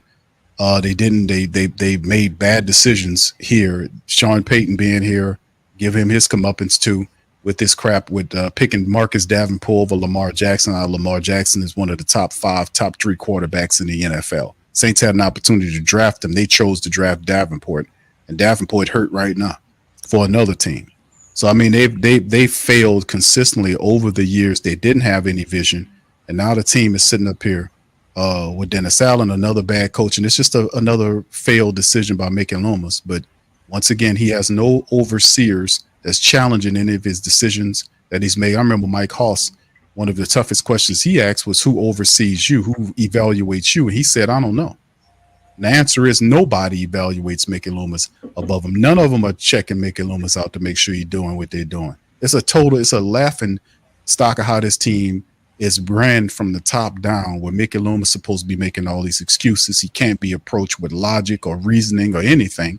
And he tells people to look beyond the results of what they're doing. Like there's some deep shit he's saying when it's nothing deep about losing. It's 5 games here. You need to be shaking, moving, grooving, doing something to get loose of this 5-game losing streak. So my target is aimed at Mickey Loomis. He's the major issue to everything that's going on. There would be no Dennis Allen if it wasn't for Mickey Loomis. None of this stuff would be happening. He's just one of these guys that is a Frankenstein monster that is operating off of emotion as opposed to logic, and there's no place for that in the NFL. We need somebody that knows how to make proper decisions and do what they got to do. Calling people unsophisticated and lazy and it's not classy, or you're not qualified to judge me on my decisions. No, they're playing. People say, well, they say this about them. Oh, they don't. They're not qualified. But what qualifies you to talk about your coaches, Mickey? Well, hold on now. You got to buy qualifications for me. You got to go to MickeyLoomis.com, and there are 3 tiers of qualifications. You can get Mickey Mouse 1 or Mickey 2, or you can get the 3rd level, which is the Mickey Mouse Master, which gives you the ability to criticize at an unprecedented volume. Hell, I will even listen to you and say that you're not qualified once you get your qualifications from me. So the guy's out of his mind, man. And there's nobody checking them. And so that is the major issue. The only way they sit up and take notice is when you pull the money away. Then the top bean counter, which is Dennis Laucher, will say, we got to do something about this. That's the only way this changes. The bean counters and the people at top of the organization, they're paying attention to the money. And as long as the money's not affected, they will allow Mickey Loomis to operate. That is our end of changing this. We pull the money away and watch the bean counter scramble. And then change happens. This is very simple. Economic boycott. That's the answer. Been saying it for years, by the way. Been saying it for a while now about this because, to a great degree, I've seen what was going to happen. I knew Mickey Loomis's style is old and antiquated, and he should be replaced as the general manager. They're not going to take the VP job and fire him because that's not the case. They won't do that. But strip him of one of those titles. That's one of the answers. I wonder, Q, what about the Randy Mueller hire as what's that, advisor role? Yes. What's that other cat's name that came from the Raiders? Got him too as general manager. I wonder why they bringing them in. Randy Mueller, the prior general manager prior to Mickey Loomis coming in. Yeah, I think that was a hire where, like, he hired the Raiders former general manager. He got Randy Mueller. I think Mickey Loomis is subcontracting out some of the duties of the general manager position while still retaining the power of being called the general manager, because he has all these advisors that's doing in-season evaluations. Remember, that's a big point of contention we talked about last year when he said in an interview that he doesn't do in-season evaluations because he's emotional, because he's too happy or he's too sad, so he simply doesn't do them. We blasted him for that because as a general manager, you're supposed to do in-season evaluations. You're supposed to do them as much as possible. That's how you know the temperature of your team. I think he's subcontracting those duties out. That's what I believe. You would think if DA was any kind of head coach material, that's something that he would be doing with the team on a weekly basis. Okay, if you're a so-called defensive guru, and you say, well, every week we're saying, well, I have to look at the film. Okay, when you're looking at the film, are you evaluating your players? Are you making sure that they are filling the right gaps that they're supposed to be filling, not just leaking? Or your secondary, the ones that you hold so dear, is covering up people that's not leaking out wide open wide receivers down the field? You're not doing none of that. Let me tell you, because I don't have to be in the room to figure out you're not doing that. Sean Payton said about a couple years ago before he left. He had a interview. He said that well, what we got going on, Coach? He said, well, I got several things on the highlight. We're going to break down this film on this quarterback, and then when we get through with this film, we're going to break down the defense and learn tendencies. We got about several film we're going to be looking at. Oh wow, these cats don't watch film. Q. Man, Last year, didn't we not hear Don Sanders come on the local media in the locker room before that, after the Detroit game, and say, "Hey, we didn't even get scouting reports for them on this team before game or this week." They ain't watching film, Q. I'm not surprised, brother. It shows. I mean, that's a part of the preparation aspect of trying to get a win. And we've noticed Mickey Loomis have said before that he didn't do in-season evaluations. So I'm not surprised by that at all, bro. The scouting department's supposed to do not only scout for future talent, there's a department for that, but they're also the talent scouts in terms of having reports available for your adversaries that you face from a week-to-week basis. That way we know the tendencies of what these people like to do. A lot of that's tied up into what they call analytics. But at the same time, it's the analytic and the position or player breakdown on scouting reports so that the defense or offense or special teams know the propensities of the people that we're playing against and how we can neutralize what they're doing. So I mean, it's a lot of stuff going down with the Saints organization. I just think this is a classic example of an organization becoming big, fat, and stale because of all the success that they've had over the last 15 plus years. And now they've relied on the fact that they got one championship in that time frame, and they've been sitting on that championship and creating all this other stuff based on it. And I've been saying this for a while, and we finally get enough people to be able to understand what I've been saying and to kind of put their individual love not aside, but for the good of the collective. That's what needs to happen here. And just simply, please do not support the Saints until they win games, and not like 2 games. And they say we go running back. Don't let 2 games fool you of 3 years worth of nasty, stinking, trifling, non-playoff, disrespectful football and disrespect from the Saints organization, in particular, Mickey Loomis. Don't let 2 games or 3 games or 4 games or 5 games make you forget about 3 years of funky, stinky, trifling, back-ass football that the Saints have provided for us. Don't let a handful of games get you to go back to supporting them. Don't do that. They have to earn your respect. They got to earn your money. They got to earn it. So please do not support this organization until over a longer period of time they show you that they're serious about winning and that they have committed to doing the right things that's necessary to be competitive in the NFL. Until then, and otherwise, I would recommend all the family members to not go down there and not buy the merch. Don't do none of that. Matter of fact, do the opposite. Go buy merch with the message that you have on there about what's going on, where the Saints need to improve. Buy Fire Dennis Allen shirts and all this kind of stuff. All that. Bring up those type of signs. Post it. Go to their website. Put messages on their videos. There's a phone number that you can call on the Saints headquarters. Call that number. Ring the damn phone off the hook. And let them know your trust in the fact that you're not supporting them anymore until they fire Dennis Allen. Let these people know that we about to mess up all your money until you turn this around. We don't like Mickey Loomis talking reckless and talking crazy, telling people they're uncivilized. You got to check these people. It's time for them to get a good checking. So please rock with me on this. But anyway, brother Hemisphere, listen, I got another caller. Hey man, thanks for a great call, bro. Good from hearing from you as always, brother. And one more thing before I go. And yes, sir. And I'm hoping that anybody in the Saints organization sitting out there, a player, it don't matter, just listen to this show right now. Mrs. B, if you have any interest in your team to go to a Super Bowl, at any given time from now till within the next 3 years, do us all a favor. Get rid of this man. Because I can tell you something. You get rid of DA, those players, I'm talking about AK, Cam Jordan, Davis, all of them, they will step up and win games for the rest of this year. You will get about a couple more wins out of this team. But as long as you got DA sitting on top of this team, this is it. You ain't going nowhere. I said it before this season started, Q. Top 10 pick in 2025. Top 10. Because I'm telling you, this guy does not have imagination.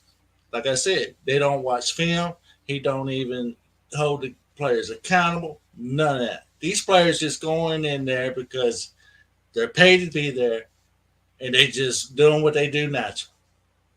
You hear it from AK. AK tell you. But he ain't going to sit there and tell you about DA. He's going to tell you, oh, we here together in the locker room.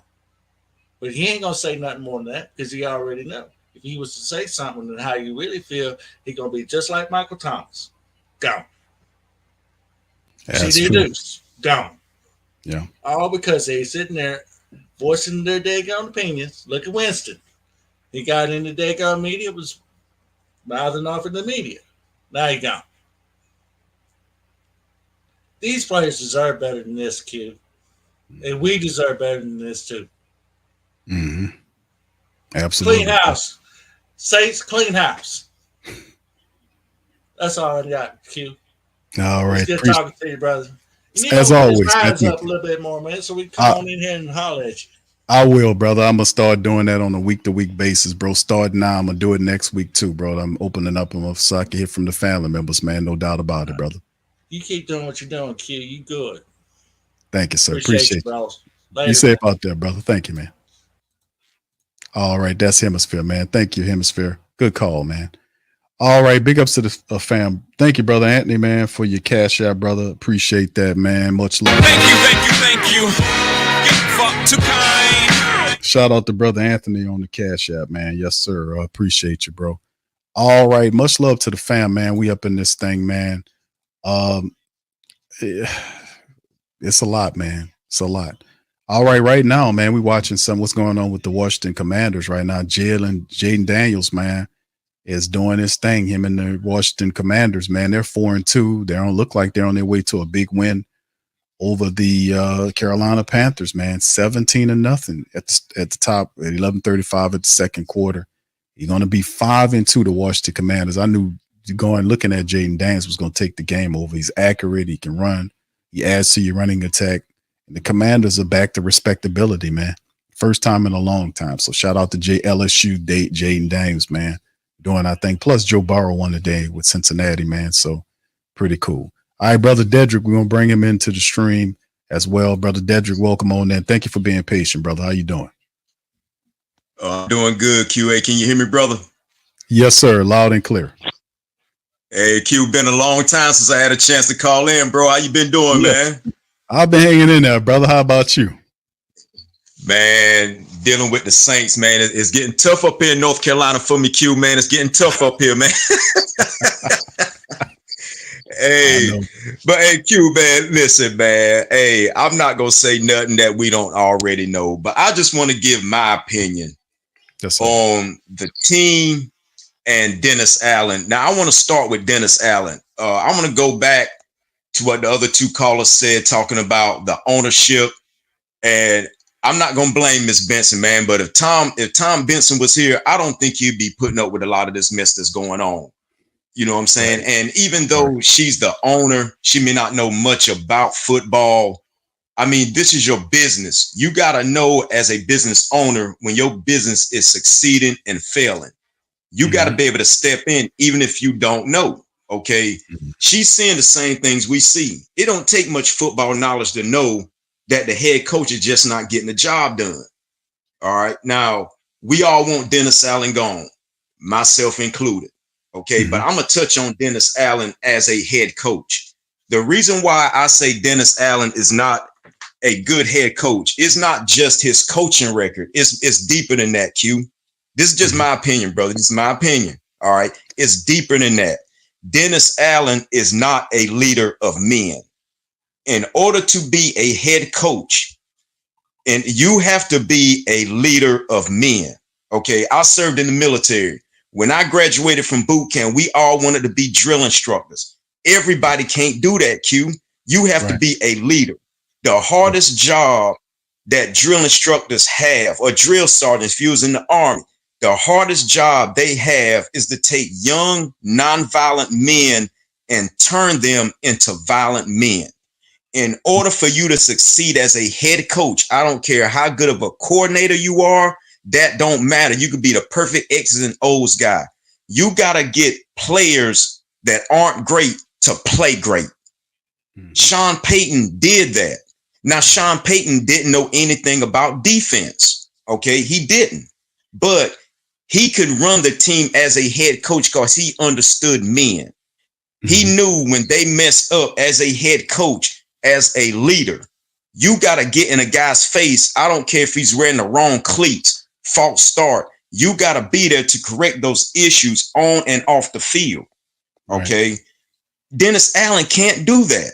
And there's nothing wrong with that. Okay. In my opinion, this is my opinion. There's nothing wrong with that. Not all of us are that type of guy. All men don't have that dog in them. Okay. Some of us are just not leaders. Okay. That's not a knock on anybody. I've been at my job 22 years. I'm not supervisor material. Okay. People say, man, you've been at a job a long time. You running things. No, I'm not. I don't have that in me. Okay. I would rather be in a position to where I can have somebody above me. If I have a problem I can't deal with, I can pass them to this person. Okay. Right. That's just me. That's what I'm comfortable with. Okay. Somebody's got to step to Dennis Allen. Somebody's got to see this in him and say, this guy just can't be a leader of men. He's a good defensive coordinator. I give him that. All right. But if his defense is not playing up to par, who can check him and say your defensive players are not playing right? You got to step in and make a change. He can't do that.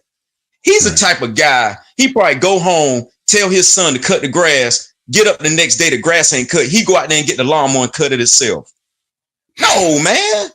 No, I think that's how he's trying to run this team. Now, the success of this organization in the offseason, the success of this organization was the offensive coordinator. Okay. Dennis Allen's, like I said, he knows defense, but he knows nothing else. The poor guy knows nothing else. Okay. And that's just him. He just knows defense and that's it. A person like that cannot be a head coach. So I said, okay, in order for this team to succeed, it's going to rest on the shoulders of Clint Kubiak. If Clint Kubiak cannot get this offense straight, this team is going to fail. Okay. And we're seeing that. That's one of the many problems that we have. The next problem is the basics of football that New Orleans is lacking right now from week 3 to now. That's blocking and tackling. Teams that succeed in football are teams that can block and tackle. We are not getting it done at the basics of football. You can't win like that. I don't care what quarterback you get in there. Because I call for Jake Haener to start, but I'll touch on that in a minute. But if you can't block and you can't tackle, you can't win. Okay. So that's the problem that I see that we're having. So the next issue I have is Spencer Rattler. Okay. When we drafted Spencer Rattler, I got ahead of myself. I said, I think he's the future of this franchise at the quarterback position. Okay. Jake Haener, no knock on him. I think Jake Haener is going to be a solid backup quarterback. But the reason why I called for him to start when Derek Carr got hurt is because I would have rather sacrifice Jake Haener, let him and Derek Carr ride the season out, than to subject Spencer Rattler to this mess we're seeing now. Okay. We can't block on defense. We can't tackle. So now you got a young quarterback who I say is the future of our franchise. All right. He's got an offensive line that can't block and a defense that can't stop a nosebleed. So now he's got to play catch up every time he gets the ball. So his confidence is starting to get shaken. Okay. He's starting to feel about this organization that we feel. This is trash. We putting this kid out here with garbage. Okay. This is not a way that I wanted Spencer Rattler to start. his NFL career. Okay. I wanted him to be in a situation where the team is pretty much stable. Okay. He's got a head coach that don't know what he's doing. He's got an offensive coordinator that can't make adjustments and a defense that's giving up. So I would have rather sacrifice Haener, put him out there when Carr gets healthy, let Carr and Haener run this mess wherever it's going to go, and then bring in Rattler at the beginning of the next season, get us some offensive linemen, and just have a fresh start and just roll with Rattler. Okay, now drafting. I think what we need to draft, like I said, remember what I said, Q, blocking and tackling. Okay, I think we should address that in the draft. Okay. You know, we might need another O-lineman. I was happy when we got Talais Fuaga because I said, man, we need an offensive lineman. Back when we took Davenport, you know, I never heard of the guy, you know, but see, I don't know a whole lot about college football anyway, but one of my coworkers came up to me, and this is back when we drafted Davenport. He said, man, y'all defense going to be hell next year. I said, well, how you figure that? Man, y'all got Marcus Davenport. I was like, oh, okay. You know, all right, you know. So, but the thing about it is Davenport was garbage. So then we got Peyton Turner. I said, okay, because we needed a defensive end. We need to get younger on that front line. Peyton Turner's trash. Now, why is A.T. Perry in the street, but Peyton Turner's still on the team? That happens when you got a head coach that's not a leader of men and don't have a clue. You see what I'm saying? I don't know if Dennis Allen made that decision or somebody else made that decision. If it wasn't Dennis Allen, DA should have stepped up and said, hey, man, look, let me tell you something. We got to keep A.T. Perry. You know, let's put Peyton Turner in the street. I mean, he'll play one game, make one sack, and he's hurt. So, I mean, why is Peyton Turner still on the team? Right. I mean, you understand what I'm saying? I mean, it's these questionable decisions that I feel is really going to cost us in the future. So in the draft, I just think that we should get back to the basics of football and draft that way. Because think about it, Q. When our defense was getting pressure with 4, back when we had Rankins, on your mama, on your mother, the big onion, when we had him on that front 4, man, them boys was tough.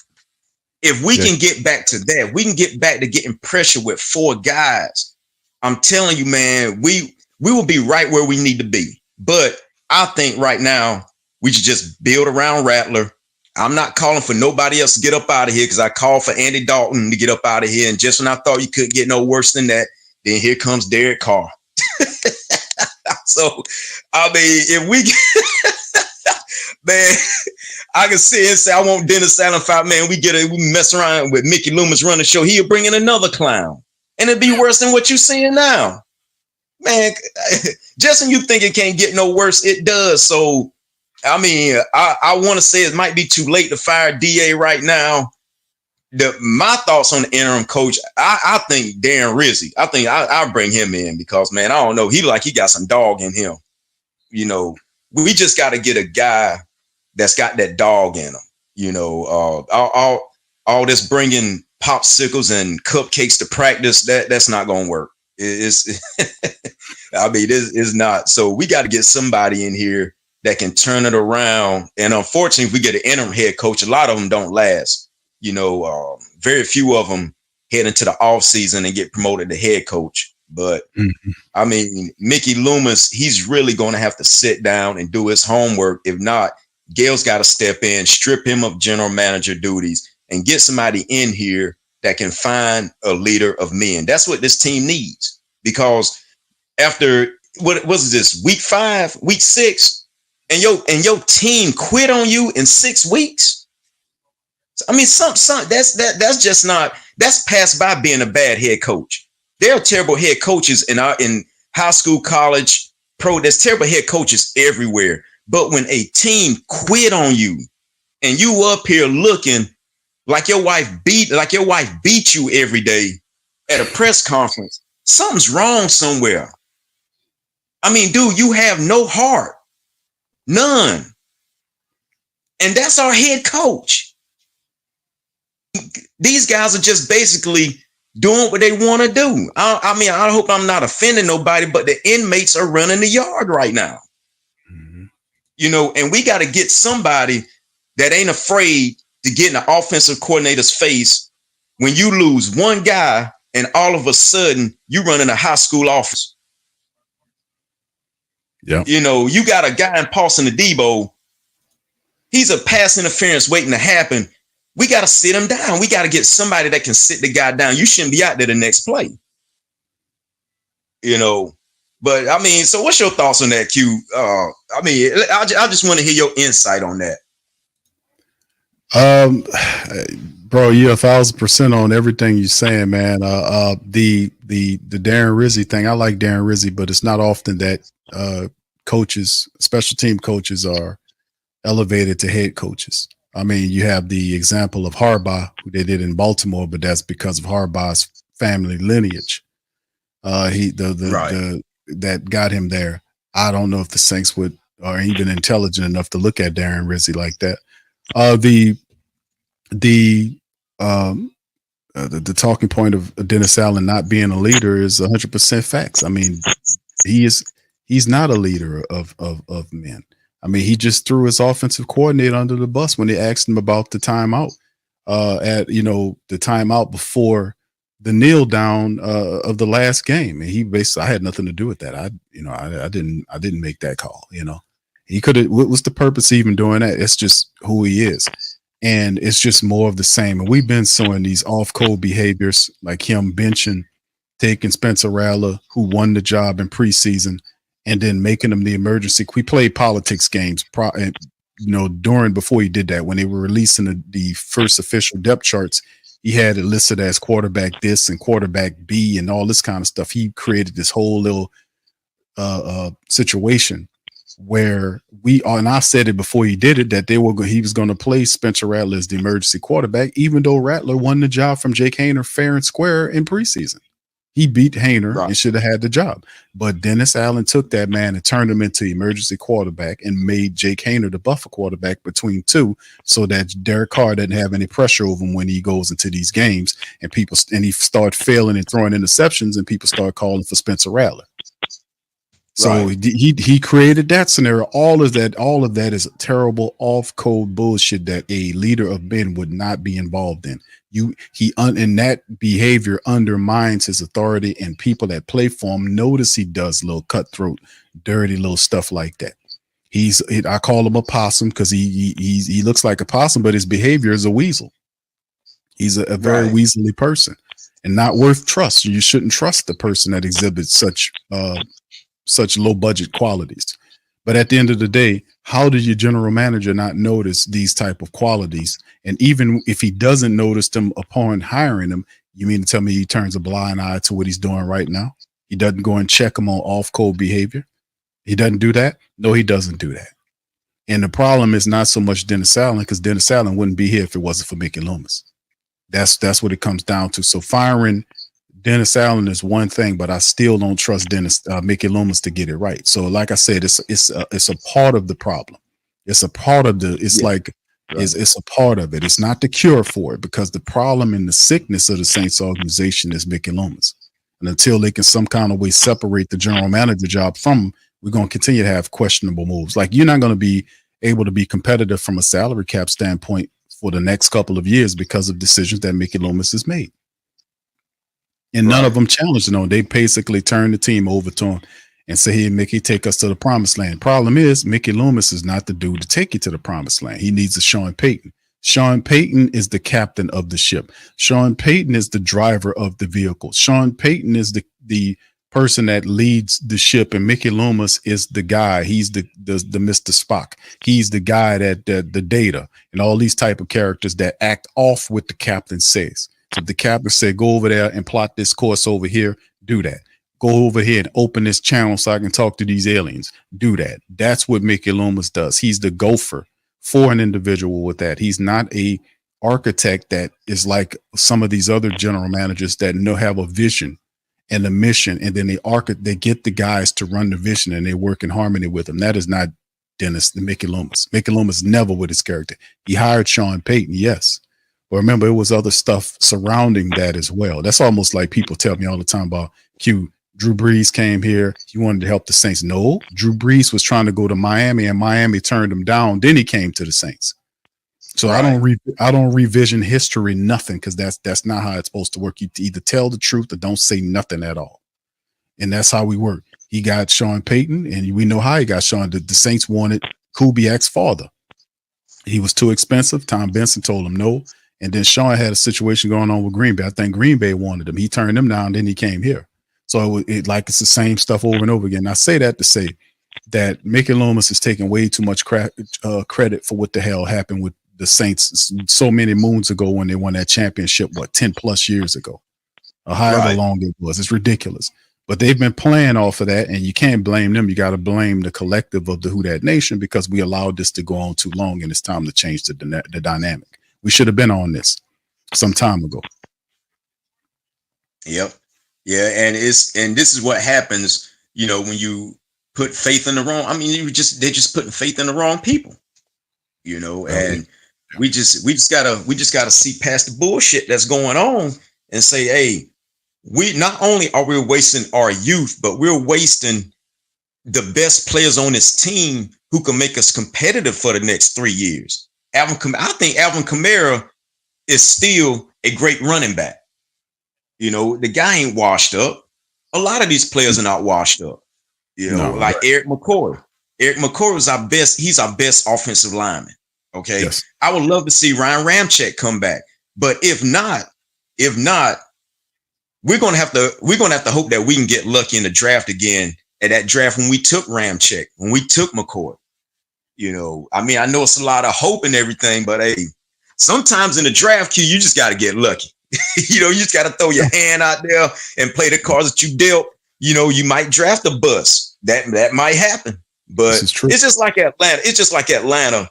Man, they was pissed when they took Michael Penix because they wanted, I think they wanted Jared Verse. But things is kind of working out in Atlanta. So when Kirk Cousins up out of there about 2-3 years from now they got a quarterback. He might not be worth nothing, but hey, I can understand the direction that they're going in.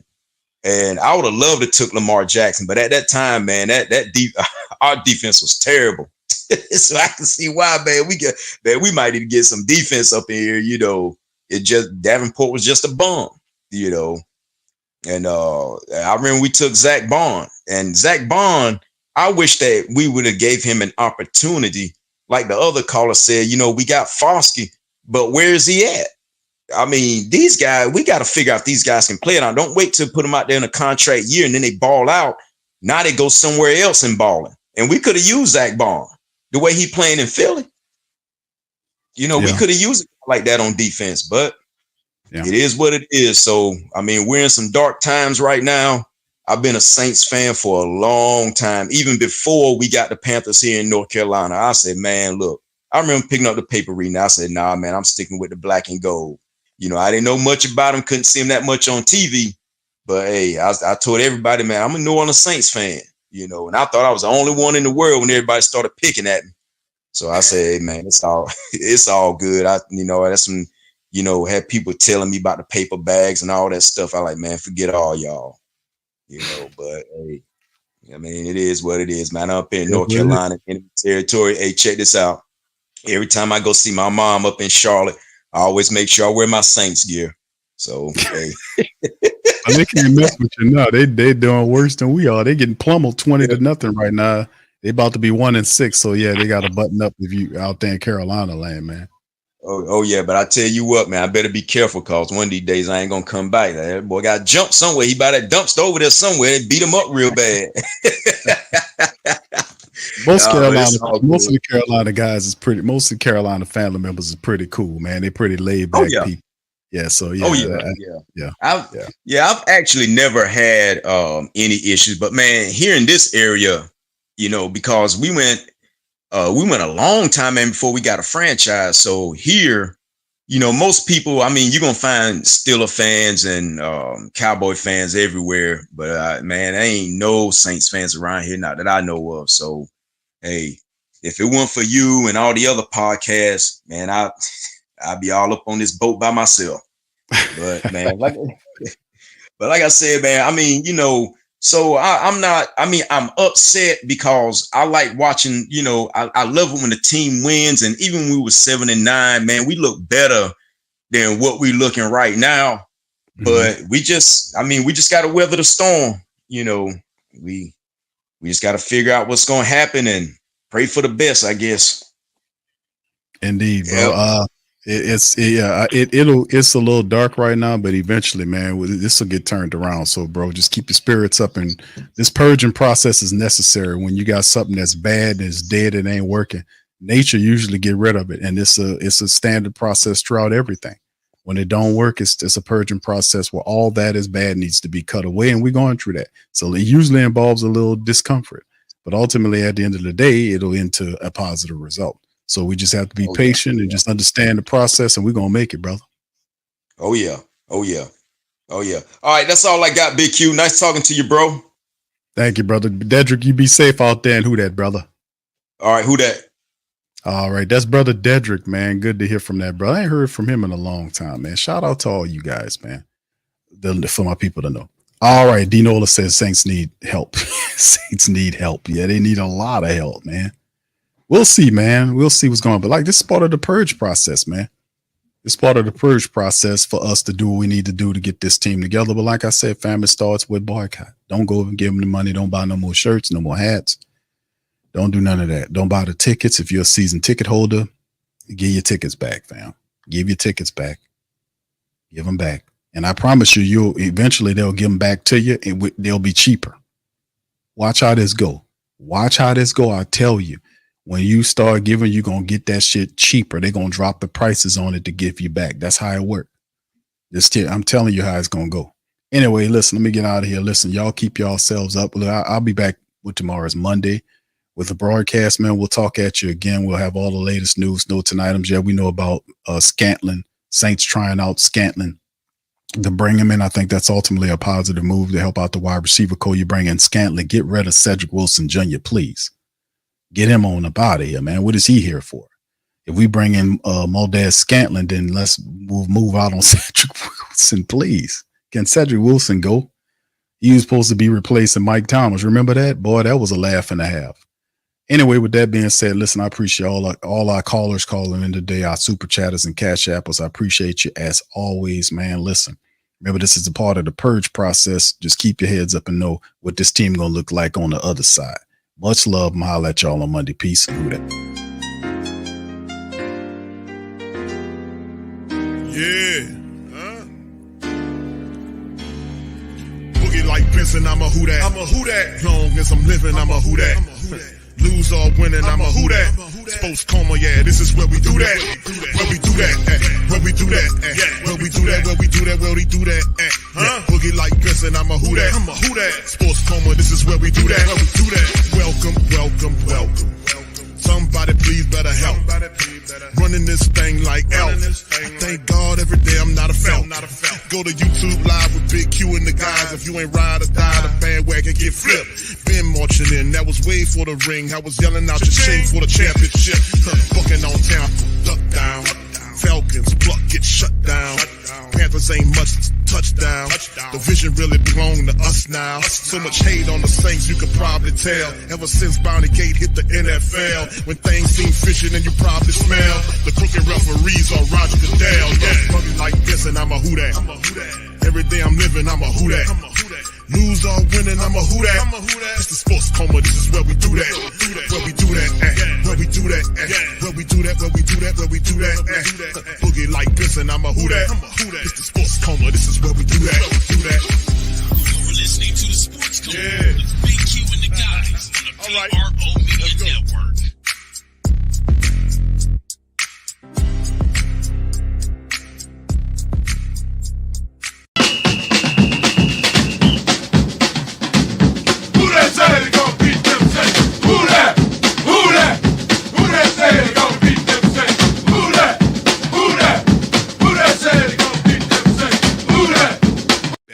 Is the world's America's most trusted betting platform and your number one source for everything sports betting. Every stat, matchup, breakdown, even live odds and spreads to bet on during games. With the largest catalog of odds on everything from football, MLB playoffs, NHL, NBA to political props. When the game's over, head on over to our online casino and get in on a game of blackjack or poker or unwind with over 150 slot games. Head to the website today to get on the action with America's most trusted site for online wagering. Bet online, the game's